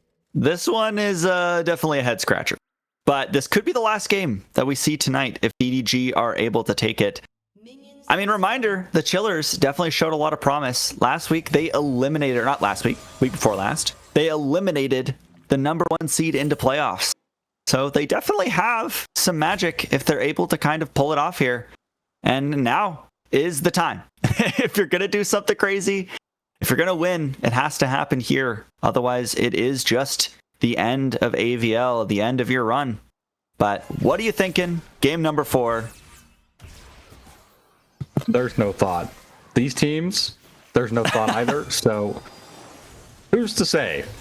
That's my analysis point. Who's really to say? There's no thought behind these eyes. I'm basically just a golden retriever watching this game at this point. Now, now, of course, for our production member, he is the most biased person of this broadcast tonight. He is a DDG fan all the way. Shame on him for being biased on our production. Tisk tisk. Anyways, regardless, that's why he's only showing us DDG winning. I see what's going on here. It's a conspiracy. I see what's going on here. Anyways, yeah, the Chillers. I mean, if we're being honest, like, that's pretty rough to them last game. So I'll come in with a fresh mind state here and see if they can turn things around. If they were going to turn things around, this is one hell of a team comp to do it with, I'll be honest. Yeah, I don't even know what to feel, but I feel like, knowing our track record, it is going to go to game 5, and it's going to be based on, like, the craziest thing imaginable. Like, they're going to win a fight and then, like, end the game after losing the whole time, complete flop of whatever. Bro, I'm going to be popping off. It's going to be the most insane ever. But I will say it was the Chillers who had some priority here in the bot side. That's nothing new. But, I mean, nice double bubble, though. Yeah, that is pretty good. But another dimension. I think if anyone is going to maybe give us some hope for the Chillers here, it could be the Ezreal. Definitely a priority pick currently for a reason, and does have some good peel against the threats on the enemy team. The other big question here is the top side. What do you think about the Ryze versus Olaf? Well, Ryze is already out of mana, and Troy is low HP. And Ghost coming through. And Evil Lobster's here, so there's the flash. So that's what I think. Oh no! Oh, never saw. But it's dead. Yeah. Oh, never mind. Flash follow. Never mind. I forgot. Yeah. No damage there, but 3 flashes used. Actually 4, including the top side. That's pretty crazy. Double flash for 1 flash mid and not getting the kill is actually incredibly brutal. To be honest. Man, even with Annie stun, right? It's literally the easiest way of ganking someone. They still don't have enough damage because Shyvana jungle. How sad. I mean, yes, Shyvana's going to be able to do damage later, but right now, definitely not doing nearly enough. Branny fan, of course, on the Sivir. Scaling up, of course, does outscale the Ezreal a little bit. As my goodness, this damage is pretty nuts. Forcing out the heal early. Now, I'm going to say this for the Chillers, their X factor is Soraka, right? If Soraka can be untouched in a fight, like the amount of this champion just sustains team fights if the fights go long so well. Of course, caveat is you need to live. you need to live. And that's going to be really hard when a Olaf is running you down. Yep. So a lot of pressure put on to Vanguard to lock in and have that impact on the Soraka that the Chillers desperately need this game. And Nissan could find some potentially decent ults here in this game, as Bubble will connect onto another dimension, but just some damage here overall. Not enough mana really from Branny to do truly anything other than get a couple autos in. And while Troy has the wave shoved into Ryze. In fact, something I'm worried about, by the way, is once Troy has level 6, ooh, Gang coming through. Is here. Both flashes available though. Double silence is really nice. Flash coming out from Mr. Kiwi. Branny fan trying to stack up that tempo, keep it going, but no kills to be had there. You know, I think someone saw the viral Soraka clip lately. You know, flash silence into winning the game. The flash silence was so sick, man. It's Enchanter plays like that. It's Enchanter plays like that where you're like, man, Enchanter players really could do things like that, but they just don't. You know, like in solo queue, Branny fan, well, he's getting poked down. They're gonna look here on the 12 years of jungle. No flash. Is pretty good, but yeah, the Shyvana, no flash earlier from that mid lane play.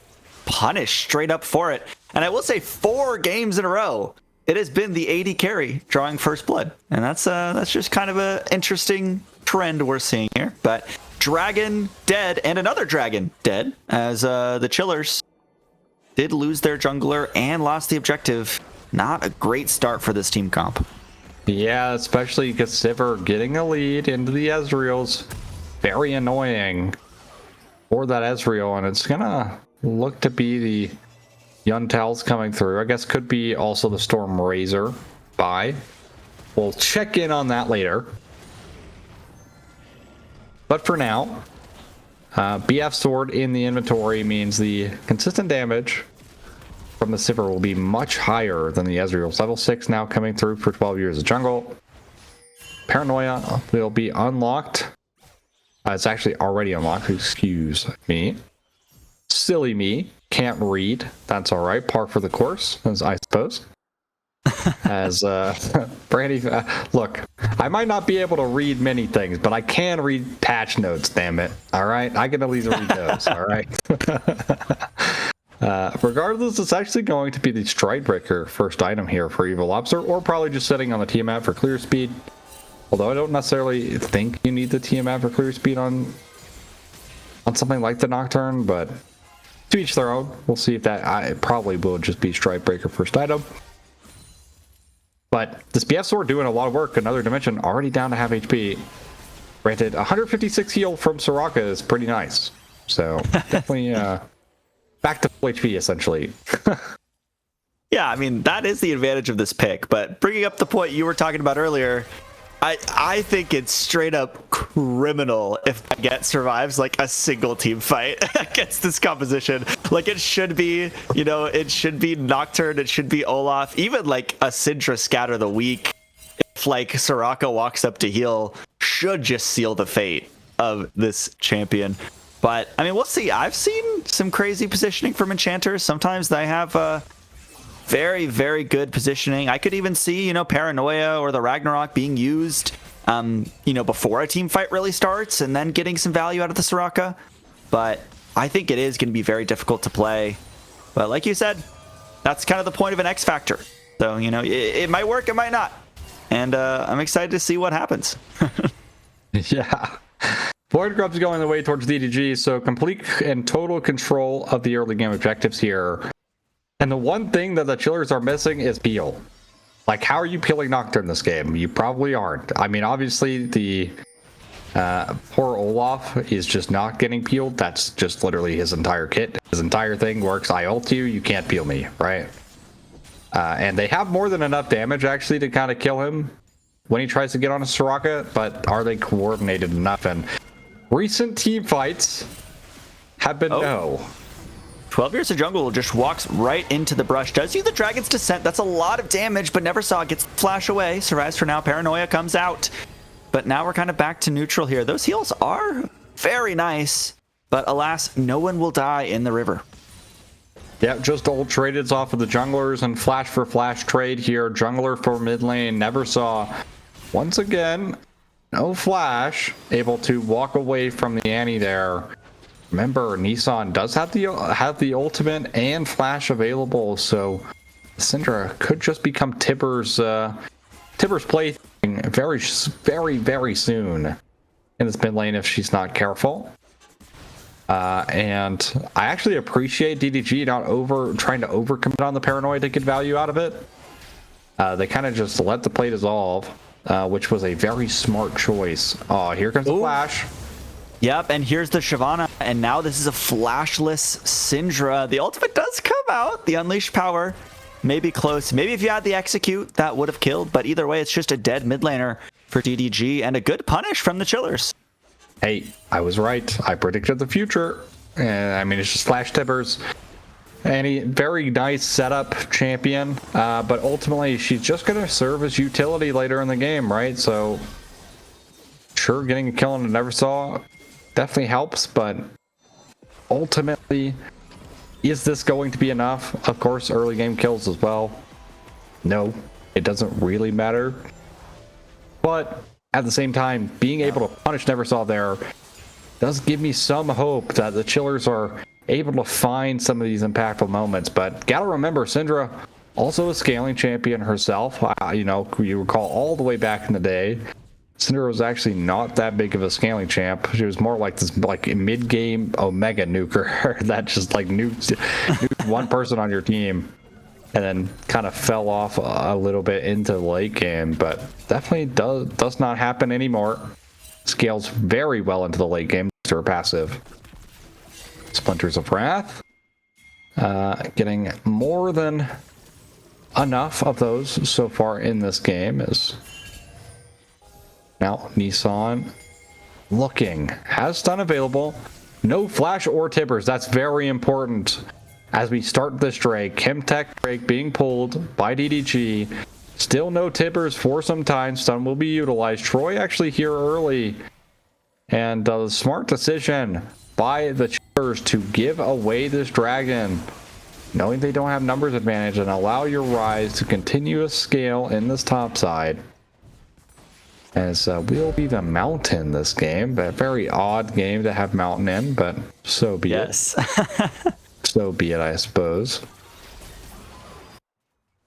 Yeah, I mean, I think the Rise... Oh, actually, Dragon's Descent in the mid lane. Still a flashless Syndra. Yeah, 12 years jungle.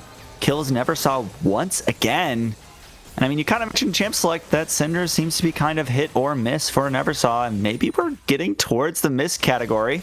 We'll see how the mid game goes. I don't want to jinx it too soon either.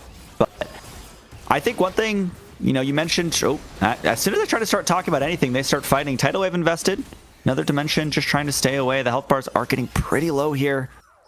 But the heals are good, but the Chillers are forced out. But one last time, I think it's really interesting to look at this Rise. You know, it is a priority pick, like I mentioned, that ended up here in game number 4. So I think if Jhin can have a good game on it, it could mean a lot as well. But Chillers, under some threat, but should be able to survive under their tower here. Man, that is, I mean, it's close.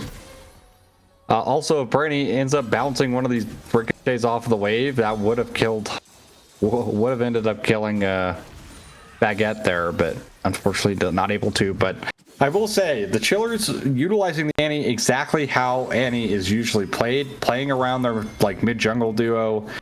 And when Neversaw doesn't have flash, very susceptible. Scatter the Weak, the only peel tool here. And because it's not upgraded, it doesn't actually get the slow, which is one of the biggest portions.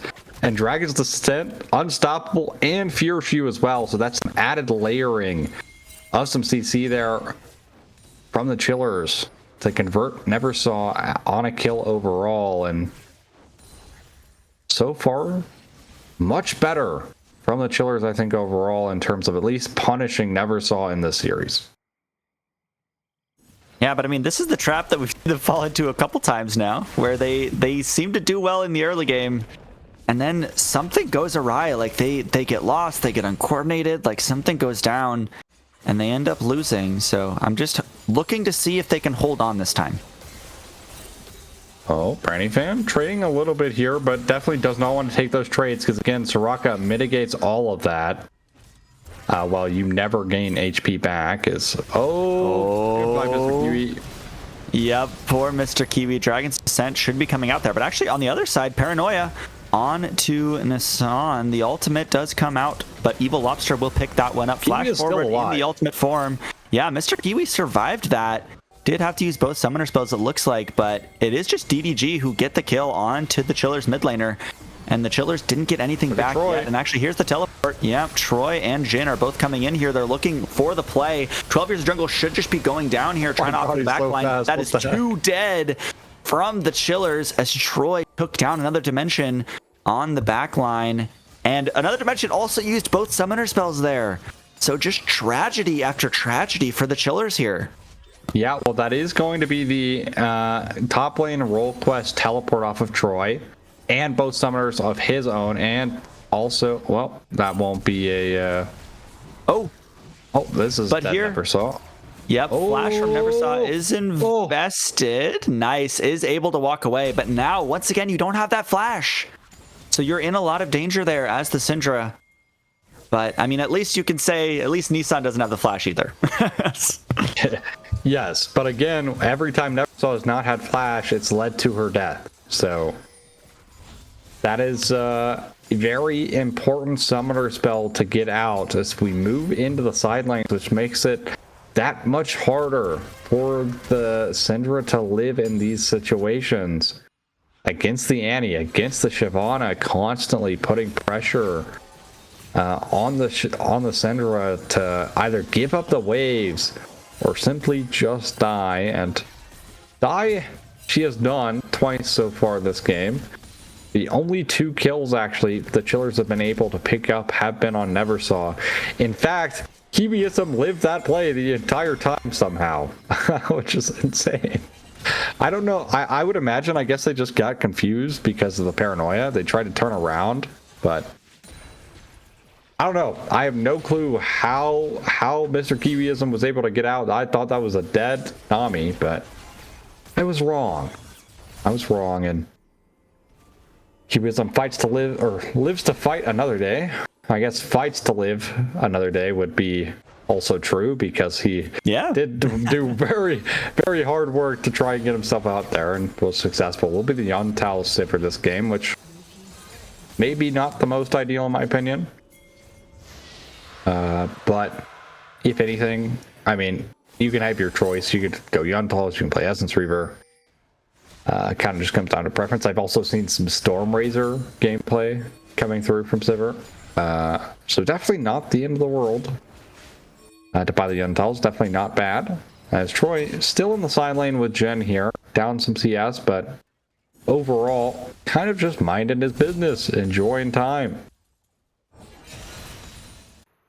Yeah, and that's one thing we haven't talked about yet this game, but no time for that either, as we got a scrap in the jungle. 12 Years Jungle is definitely the most ahead member of the team so far. Nice use of the Dragon Descent there, but Evil Lobster drives a little bit longer, but you're going to walk into somebody, as the Soraka will claim the shutdown there. Who knows? Maybe a little bit of gold put to good use, but the Killers do pick up a nice, or the Chillers pick up a nice kill onto the jungle, as Realm Warp to protect the tower back bot side. I mean, they are the Killers, to be fair. They did just kill somebody. True. AKA Evil Lobster. So, also, the Killers, great band. If any ball knowers out there. Love the Killers. But anyways, regardless, oh man, I still worry for the Chillers. I think they're making some good plays, especially around punishing Neversaw and trying to punish out some of these squishier immobile members utilizing the Annie. But I'm not convinced. I won't be convinced until the Nexus falls, because they are looking like Team Vitality against GX right now, which is exactly what I'm getting from this. They get a lead early and then it just goes all to hell later. So they need to really lock in here. Another dimension, I think, riding off of the Soraka a little bit, leaning into that. Because overall, outside of the Soraka, I don't think he's been able to trade very well into the Sivir. As Sivir almost about to be done with her IE, and we are not even 20 minutes in, by the way. Like, what more do you want from your Sivir at this point? Like, your Sivir is silently scaling, kind of in her own lane, vibing.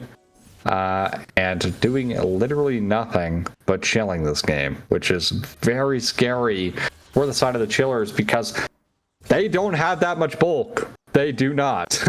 Ricochet could very easily kill a lot of their members very quickly if they are not careful and play their fights a little bit too stacked. Baguette clearing out some vision on the top side to get prepped for, well, not a whole lot, as Baron is on the map, so no Rift Herald there, as that was claimed a bit ago by Evil Lobster, but just getting some vision down in the case somehow, some way DDG want to try and attempt a Baron sneak, which that would be certainly a choice of all time, but that's exactly how they lost game over 1. They got Baron off of a Baron sneak and then immediately lost the fight after. So yeah, I guess props. Actually, if I'm the Chillers, maybe you want them to sneak Baron, you know, because of how it went the last time. But regardless, just some chill in this game after some chaos. I'm talking about the ricochets. You see this much damage that's going on, also super late. EP flank. Here's Dragon's Descent. Great fear onto 2 though. Annie comes in, might be able to get the burst. We'll see if they can reach. Brandy Fan is able to walk away, and that is so much damage. Actually, nice ultimate there, though, from Baguette, keeping the rest of the team alive, keeping the team healed up. This is a little bit more of an extended fight, but here's the flank from Troy. Troy just doing so much work here. Realm Warp actually does get Jhin out, but Troy loses the Ragnarok. Now they're kind of peeling off. They're trying to chase a little bit, but the Chillers are holding their ground for now. But actually, nice Scout of the Week picks up the Soraka. Another dimension, though, trading 1 back, but here now gets killed themselves. 12-year struggle, trying to push forward. This one is very back and forth. Just 2 members of each team left alive in the aftermath. If Troy was there initially, I think this is just a straight ace for DDG, but Troy not there in time, and that's what matters. The Chillers fight back. Doesn't look pretty, but they get the job done and trade evenly there. DDG, bit of a mistake. Shutdown going over towards the Rise is pretty ideal for the Chillers as well. The Sivir having that shutdown, feeding it over to the Rise, not ideal at all. And the Rise, you know, bouncing there was doing quite a bit of damage. In fact, that's what killed Evil Lobster in that fight, was bounce from Mr. Kiwiism, unfortunately. Reporting my support. My support killed me. I thought my support. Okay. Again, that's not where you want to be. Well, we are Soraka, by the way, so we can't just do that. Well, unlucky. Maybe looking like a French noble person from the Revolution, but all G, we can just revive. So, very unlucky. Basically got guillotined by the unleashed power there. There's nothing they can do. Man, Jesus. Deleted. Straight gone. And the blink of an eye. Yeah, that's the downside of Soraka. You ever misstep, you just die this game. Nissan, you do not win this, brother. You will lose this. Do not. Setting up for 12 years of jungle. Don't worry. They said, actually, Realm Warp coming in too. But Ragnarok is good. You can't lock down the Olaf just yet. But yeah, it won't be able to make the play out. Dragon's Descent forward, though. I still don't think this is the play you want. This might just be a classic case of the Chillers overforcing. But here's the support trying to back everything up. They're stuck in a choke. But it looks like everyone should be able to just walk away here. But that was almost deja vu once again in the negative for the Chillers. All right, well, I won't lie. This is going to be an insane cope take. But I'm pretty sure Troy could have taken the 1v2. Now, the 1v3, I think, would have been a little too much. But I do genuinely believe he wins the 1v2 because of Maw Malmortius. Maybe. I think the Maw Malmortius just straight up carries him because he just kills Annie in time. But regardless, gets out to safety. No kills really happened, just some ultimates burned out. Wasn't even a summoner spell off of Troy there. So, nothing burger. Really just a nothing burger this game, but that's okay because eventually something has to happen. Soul spawning in 3 minutes away here for DDG. And if you're the Chillers, you just are praying your Ezreal strong enough right now. Like, this is going to be a 3-item Sivir. Guaranteed, by the way. There, no contest. This is a guaranteed 3-item Sivir. Even if she stopped farming right now, passive gold might carry her to her item. Oh, here's the paranoia though. Onto the Soraka, which could be very huge. She dies beginning of the fight here. Brandy Fan will pick that one up. Some damage back, but the Chillers can't really threaten anyone. But actually, look on the other side. Who's under threat? It is the Olaf once again. But Ragnarok just allows Olaf to run away as easily as allows him to run in. Oh. But Jin trying Jin to can do a lot of work here. Yeah, movement speed OP, as you were mentioning earlier. Trying to kite it out. But it might actually be the mid lane turret as the only victim here besides Baguette. But actually, ooh, goes Golden under the tower. Bubble would have been deadly there, so nice use at the Hourglass there from Jin. Trying to keep the pressure on. I think a lot of pressure is on Jin this game for the Chillers. Yeah, I mean, that is kind of their carry at the moment. As, all right, Realm Warp out. Oh, they're just starting Baron. Okay. Okay. I mean, I'm sorry, but like, this could be an insane play from the Chillers. They know what's going on. They're going to get off of it. Smart choice. But look at Annie. Oh, there's not enough. And now you're in the face of an Olaf. Nissan trying to run away. Now Ragnarok invested. Nice flash over the wall, though. Paranoia is used. But Ragnarok's gone. Now, lots of damage. Shyvana goes into the whole team, though. Just deleted. Troy picks up the kill on that one, but you actually do trade one back. No set available on that queue for Annie. So it will just be a 1-for-1. I feel like there's so much fighting, but so little death. Such a weird game number 4. Yes, there's so much. Health bar's getting low, but not really any conversion happening. Troy does eventually go down there, and that's flash burned off of him, so won't have that. Or the strike fight. And, I mean, I don't know. This is getting a little rough for both teams. The biggest issue, I think, for both teams, more so for DDG, is they really don't have a good way to start a fight. Like, sure, they have Paranoia, but then what else? Like, what else do you do after Paranoia? Not really a whole lot. You're waiting for, like, Scout of the Week, or just hoping that the Paranoia plus Troy combo in the backline is enough to break through. But the Chillers having a much easier time engaging this go around is kind of helping them out a little bit. And Realm Warp, they're trading Soul for Baron here. Oh, I mean that's a choice. Yeah, they're gonna do this pretty quickly. As you can see, I mean, they have Paranoia, but I don't think they get in here. They're running up. I mean, it's gone. You could try to go in, but no, that's the Baron. It's just whether or not they can win the fight. Baguette's ultimate is pretty good, but look at Nissan on the other side. You might just get run down by the Olaf. No flash from last time. The heals are pretty good, but Troy should just run down the entirety of this backline. Look at how strong this Olaf is. They don't have their carrier, though. Like, you're outnumbered. Yeah. Yeah, Brandyfan was finishing the dragon, so you just lose that extended fight. I wasn't even looking at the bottom half of that fight until it was over. But the Chillers get the Baron. They lose 2, but they take 3. I don't even know what's going on anymore. Well, I can't believe the Chillers or DDG try to extended fight there. Like, I thought they were just gonna take their picks and run, but they just kept going. But they had no AD, like they just had no AD carry.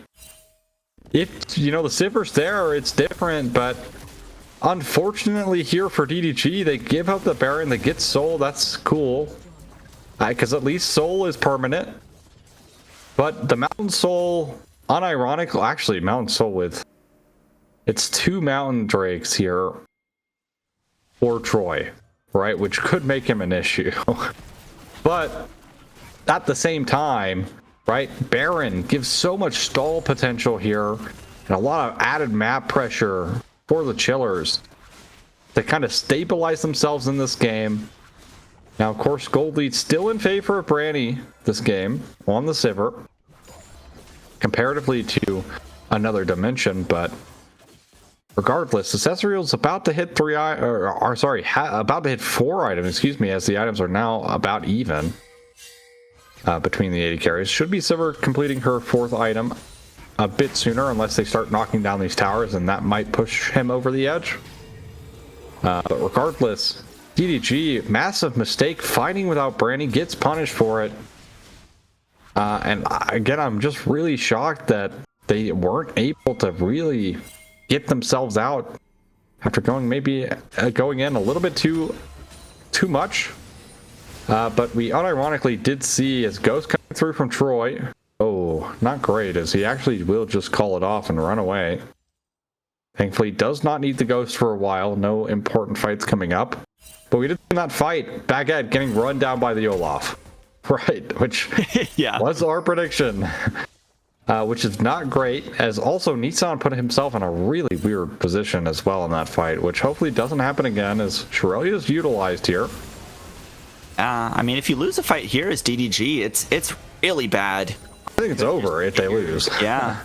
You could get your base broken open at best and lose at worst. So the poke coming through, Baron should last a little bit longer here. But, I mean, it is the Soraka. Watch Baguette able to kind of keep the team afloat here with the heals. It's just whether or not they can survive the engage when that paranoia does come out inevitably. Or DDG just walk away. Let him walk away. Redemption. Yep, nice redemption there. Keeps everybody topped. And, well, I mean, if they were going to back off, I think utilizing redemption here is not worth it. Like, if everyone's pressing their B key right now, utilizing the redemption, not ideal. But, again, it has a cooldown for a reason. Might as well get it on cooldown. But hopefully it doesn't come back to bite them when they desperately need it. Yeah. Granted, do we really think anything is actually going to happen? Probably not. It'll probably be back up before. But right now, the Chillers are fighting back, even though they're down gold. That Baron really helped them stabilize in this game. As I mentioned, 4th item now coming through for the Sivir. And as for another dimension, working on his 4th, almost finished as well. We'll have it for the Elder Baron, which is the most important part of this equation, because 80 carries will be on even items here. Now, can Neversaw get her 4th item before this is what I'm going to be looking at myself. 3 items for both the top and junglers here for DDG. Same going for the Chillers, except an item advantage here for the Rise. On his 4th item is, yeah, they're just giving a lot of space, a lot of gold. Going over the Chillers for completely free. They're too scared to walk up to even contest the wave right now. Ooh. Nice. Realm Warp in the back line. Yeah. Oh, they're trying to go for it. The Nami's getting pretty low. Heals coming out. Neversaw trying to run away, but can't get away. Nissan goes back. Look at Brandyfan. Brandyfan takes down 1 Ghost Golden for the Rise, but that's a double kill. Now Baguette forced forward. No flash. I think you just went up too far. The Chillers always seem to do this, and they are about to get aced right now as they were trying to break open the base, and it came back to bite them. Oh my god, there's just no way they do this. Why? Why would you do this right now? Their backline didn't even take the Realm Warp either. So, like, Ezreal, who, by the way, does a lot of damage at this point in the game, wasn't there.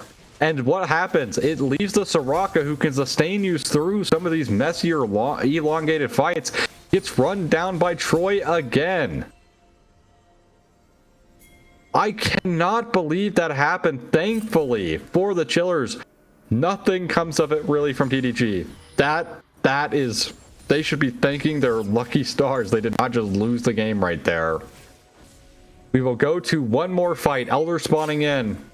5 seconds now, as it will get pulled on spawn. The True Shot Barrage will see they aren't on Baron. I just don't know how you can walk in. Like, this Elder's going to go fast. 4 item Sivir. You just give... No way. You can't give Elder. I mean, if they can get... they needed to be on Baron a while ago. I think it's cooked.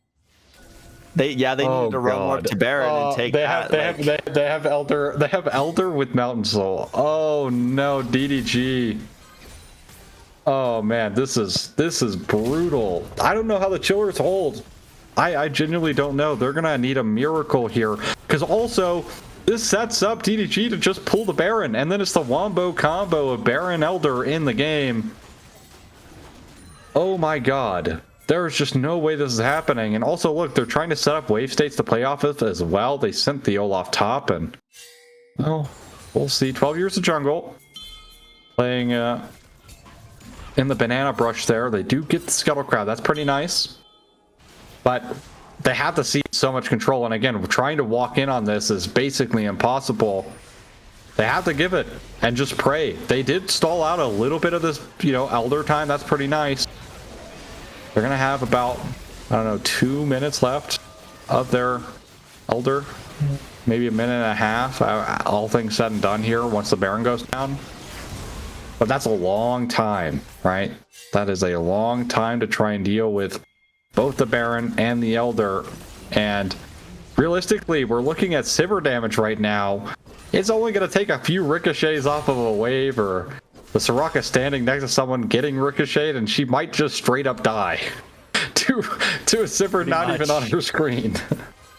So yeah, I mean, I guess the silver lining is that like you said, DDG don't really have a great way to start a fight. But like, I don't know. I mean, they're pushing into the base. They just have so much pressure. I don't see a way that DDG doesn't just end it. Well, again, they're stalling really well here, right? Like, they are stalling out the Elder incredibly well.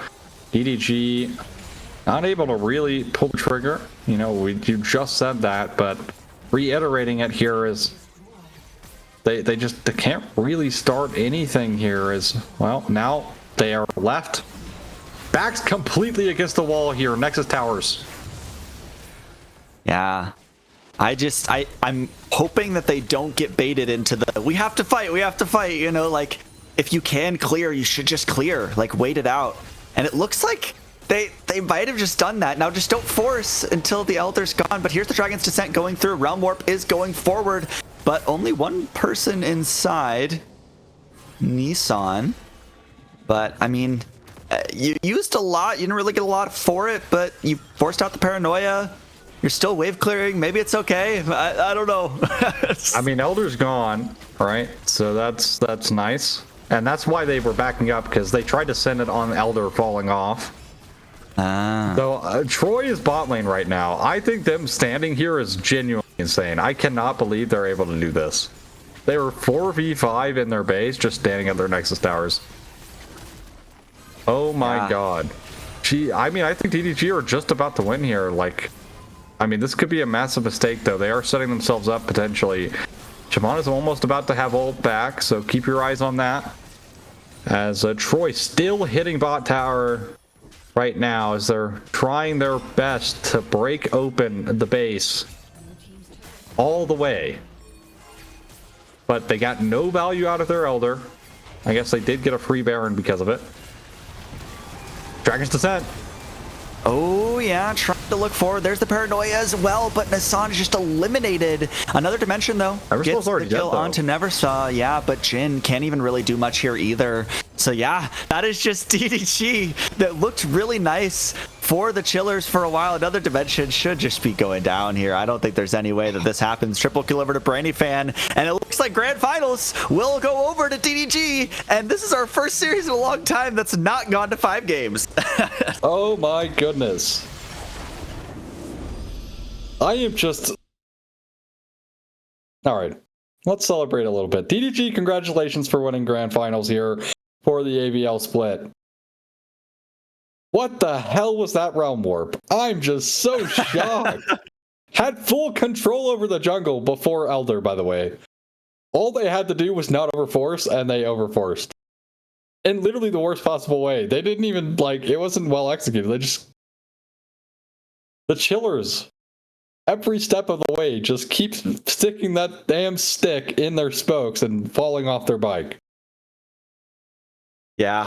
Oh, man, yeah. Branny also, my god, what a performance on the Sivir. Again, I'm usually very vocally critical of this bot lane pairing. I think Branny Fan and Kiwi, definitely weak laners overall. But this was excellent from them. The lane phase was great from them. Also, on top of lane phase being great, Branny, team fighting was immaculate on the Sivir. Literally was never overextended, didn't get caught out really in any bad manner. This was perfect from Branny, winning the MVP of this game. But I don't even know how I vote for a finals MVP. Like, this genuinely was a team performance. Everyone, I feel like, did such a great job on the side of DDG. Yeah. It's really hard to pick. I guess I'll have to scrounge my brain a little bit here to try and decide the finals MVP, because I think if we're going to give it to the most consistent member, I think Troy would be the easiest answer. I think the Zehen, right? We could have been looking at game number 5 had the Zehen not gotten ahead in that game. Then, of course, we're looking at Troy just being a consistent member. The Scion was insane, right? The Scion set up, yes, while Neversaw had an insane game that game as well. What really stuck out to me was the Scion flank behind, forcing down members of the Chillers into the Xin Zhao off that TP on the Scion game. And of course, on the Olaf, right, did his job. Just run down the Soraka. That's literally all you have to do this game, and you will win the game. So I guess if I'm giving finals MVP to anyone, because this one was a little hard, I didn't feel like anyone super stuck out, but I will give it to Troy simply for just the consistency in the series. Yeah, you took the words right out of my mouth. I think it was going to be Troy. You had highlight moments, you had carry moments, you had tank moments, you had like pretty much everything I look for. And it's always fun to give it to a top laner too, because it definitely means that you played very well if you get the recognition top laner. So I would go for Troy, but like you said, I mean, the whole team just shined here today. Like the spacing immaculate, the team fighting immaculate. They found every angle they needed to when they needed to in a very, very consistent manner. It was very impressive to watch. Yes. I mean, again, props to DDG, and unfortunate for the Chillers that coming so far and losing in this manner just has to feel bad, I'd imagine. But unfortunately, such is the game. There's always bound to be one loser in every single series, and unfortunately today that's going to be the Chillers. And they just got outplayed by DDG. Like, DDG were just simply the better team, and they showcased exactly why that was. Yes, game 1 didn't go their way, but game 2, 3, and 4 was all DDG. Even though there were some slight slip-ups here and there, they got it done convincingly enough. I mean, they had the fastest game in the series. It was 24 minutes. So congrats to DDG. Yeah, overall, I mean, they should be happy with this win. Overall, I mean, obviously winning finals, I think, is a super happy moment, if we're being honest. But yeah, my God, what a performance from DDG across the board. Statement. And again, Brandy fan really shocked me in this game. Like, I'm very happy with the Sivir performance, because again, usually the carries of DDG, it's like usually Neversaw combining with like Evil Lobster being this like turbo menacing 2v2 duo. But this game was the Brandy show. In fact, Neversaw was the person who died the most in this game. There was a lot of like focus put on Neversaw, but they simply just kept forgetting Sivir existed, which, by the way, Sivir does scale incredibly well, just so we're aware. Team fights incredibly well on top of that. And 46,000 damage, I think, kind of tells that story pretty well. But I think we're going to hit a break to figure out maybe a potential interview. So please do not go anywhere as we get your winners here into an interview. Perhaps, can't promise anything. But don't go anywhere. We'll be right back.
All right, we're here back with a couple of our victorious players. Welcome to the interview section. Congratulations, guys. Thank you. Thank you. Yeah. And I got a first question for you here. So last time we saw you on stream, we saw a very, very close 5-game series that I imagine was pretty stressful. But then last week, it seemed like you did maybe a pretty easy 3-0. So how do you think your playoffs run has felt so far? Has it been up and down? Has it been crazy? Has it been calm? How are you guys feeling? I'll go first. Yeah, we just had our contractual mandated 5-game series, so that was the that was that conduit series. You know, they were just a few autos away from winning the series. Wasn't stressful at all. I probably lost a few years on my life, but yeah, the rest of this was a cakewalk. After that, not too bad. Once we saw that Akuma lost, we knew it was free.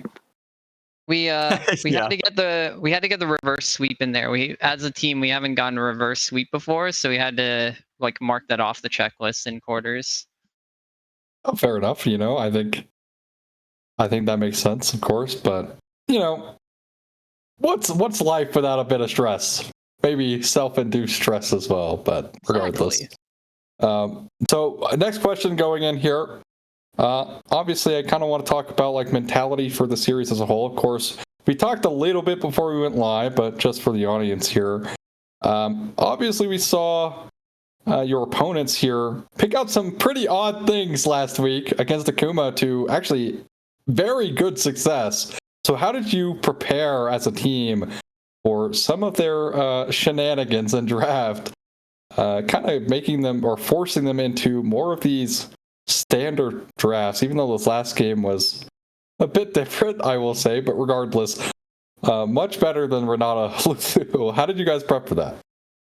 I would say the biggest thing was just like looking at the weird picks and the flex picks that they were willing to do.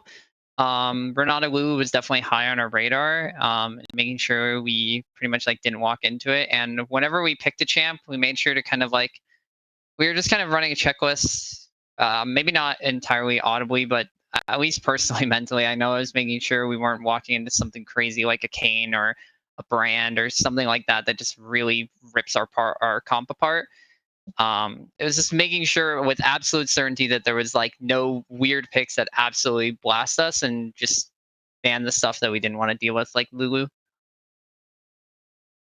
Yeah, I'd say that we just prepared for their weird picks and we made sure that we just didn't fall victim to it, I guess. Yeah, no, that's a great mentality. I don't know how much you've been like scrimming them behind the scenes, but it seemed like you had a pretty good read on what they wanted to do. And one thing we highlighted a lot on stream today was your guys' like team fighting. It seemed like you had a really good measurement of like how far is too far, how to walk up, how to space. There was incredible flank angles from Troy in a lot of these games. So like, did you guys work on team fighting specifically? Where was that like kind of synergy built up? Okay. Do you want to say it, Brandy, with our scrims? Yeah, we scrimmed 2 times and it did not go very well. So we scrimmed once, I think. Wasn't it once? No, 2. You're right. I'm sorry. I'm trolling. Yeah, we scrimmed 2 times. The first time, Neversaw got tilted off the face of planet Earth and didn't speak. And then I got tilted off the face of the planet Earth for the second one. So we got some good scrimmage going. I was playing Scion bot lane, and we were playing Smolder top lane and lane swapping in that scrim series. Oh God! What the hell is happening in your scrims, dog? It's more like we just didn't really have scrims. Like we actually scrimmed Conduit. They had like sub players, but we got completely railed, and I was like completely tilted. That was like before our quarters series. But yeah, we just didn't end up having like a really availability at all. But to kind of answer the main thing though, with like team fighting and what we worked on, we scrimmed a lot when we played in AML BOL like in the last year ago when this roster first came together, us 5 at least, this 5 core. We were scrimming like, it was pretty much like 3 game days a week, I'm pretty sure, for like months as we went through AML and everything. So we pretty much just spent a lot of time working together, and it just kind of got to a point where we didn't even really need scrims to kind of work together. And probably the biggest thing that would just go wrong is we would just regress into certain bad habits. And we just have to like wake ourselves up, because unfortunately no scrims does mean you're more likely to fall into bad habits like that. Yeah, I mean, that's pretty fair, I'd say. All right, my last question, and this will be towards both of you overall. If there was one thing in this series, obviously individually, that you wish you did better, even if it's like a one game thing, what was it and why? And moving forward from now, how are you going to make those adjustments in the future? I'd say for me, I'd probably just try to lane a little bit better. I feel like after laning, I played pretty well, but during the lane, I feel like I missed out on a few kills, and I think we 2v2 died a couple times, maybe twice. I don't remember, but probably just lane better. That's what I'd probably try to do better in this series. It got redone, I guess. It's a bit of a hard one. I mean, it is kind of fresh in my mind with game 4, but I think I did get picked off one too many times. There were like a couple moments, like there was one moment earlier in the game that I think my first death was like fine because they burned a lot to get to me. But like my second death, I remember thinking in the moment where I was like, oh, wait a minute, Shyvana could be right over this wall, couldn't she? And then I got literally jump scared and like flung my hand off my mouse as a Shyvana ults onto my screen right over that wall. So just being like way more careful around like mostly the Shyvana. I feel like I played very poorly around it and made the game really difficult when it could have been a much cleaner game as kind of a whole. Yeah, no, fair enough. I think that's great changes to move forward. But I mean, either way, congratulations. And my last question for you should hopefully be a quick one. But how you feeling? How does it feel to be champions? You can go, Branny. Feels pretty good, but also it's a little bit sad because this is our last iteration of this roster for at least a while, I presume, because Troy and Lobster taking a break from League, so we had a good run for this like year and whatever. So we year and however long it was. We won a lot, so pretty happy with the result and the end of this chapter, I suppose. Yeah, I mean, what was it? We played, I think it was 7 leagues total, 2 AVL, 5 600 LP cap leagues. We made finals in 5 of them, won 4 of them, I'm pretty sure, right? Or is it 3? I think it might be, no, it was 4, because it was BOL, Titan, Aegis, Titan, something like that. I can't, maybe a couple too many wins, but it's been a really great run, and I said it last time when we were on I did the AML interview last year, and I remember saying that I was extremely grateful that the team gave me another chance after the complete crash out gremlin that I was back when they first played with me in 2024, and I subsequently got kicked. And so going from that to a year, 2 months with this roster, and just constantly finding stuff is just it's kind of sad that it comes to an end, but it's kind of a nature of anything that all things come to an end eventually. And at least we managed to get an AVL title on the way out. It would have been a shame if our only AVL appearance was going out in quarters in a very sad fashion, which almost happened twice, which would have been even more depressing, but we're not in that reality.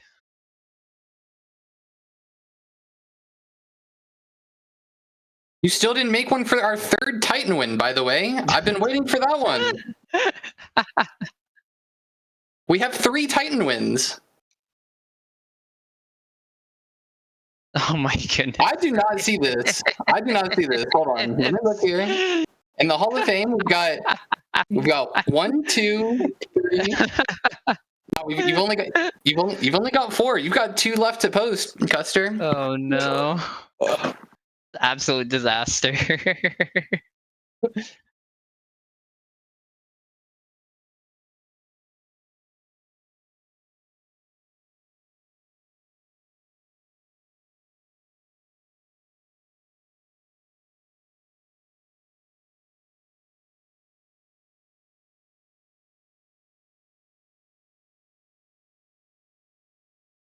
That's crazy. Oh, that's funny. Oh, I was talking about. Never mind. I was talking about in the Hall of Fame that you've got. That's what I was talking about.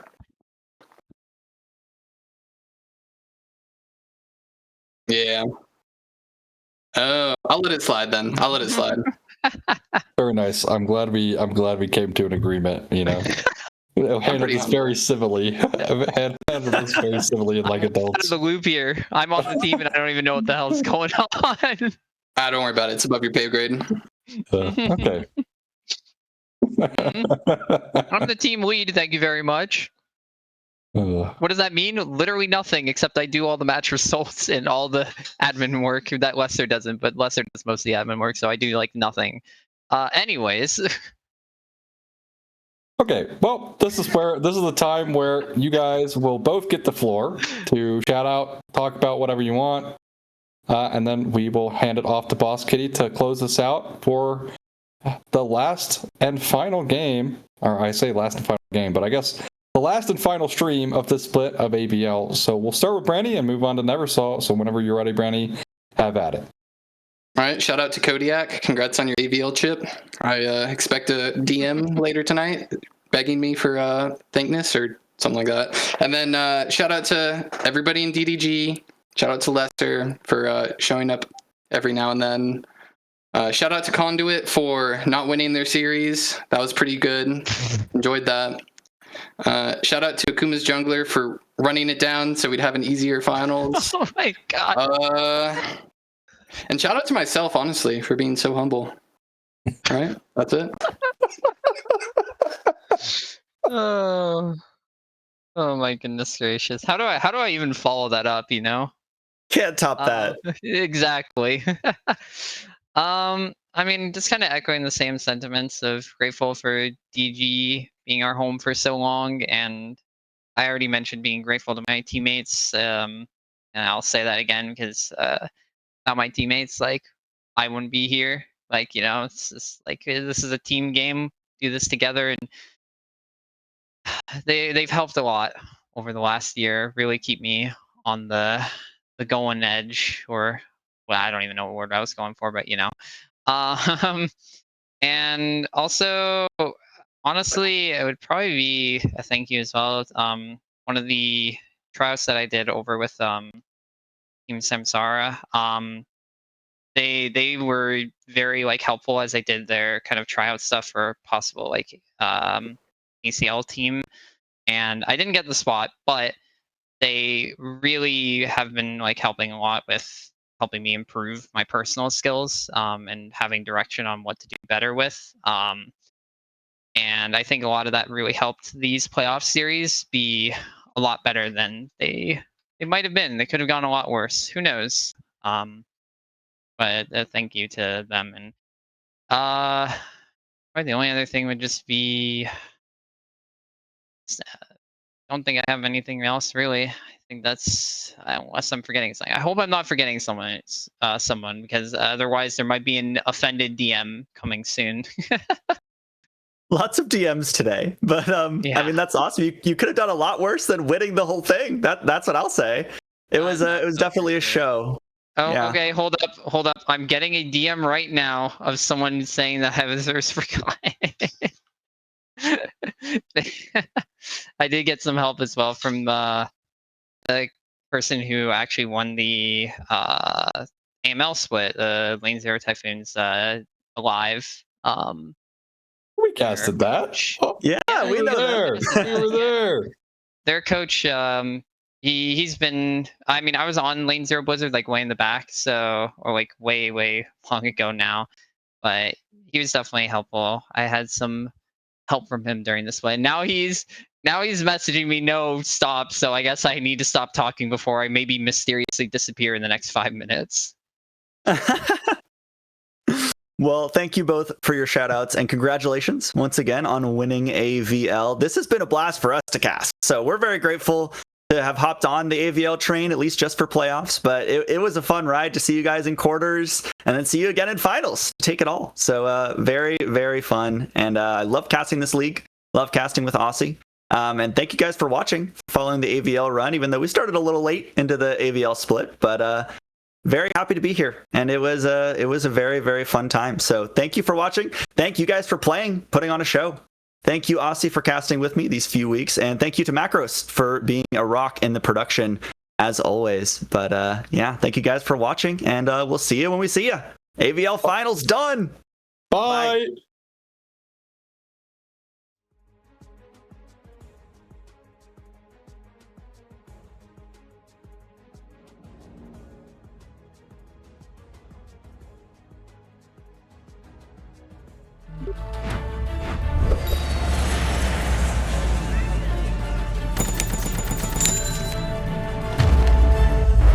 Bro, just use Zen Market.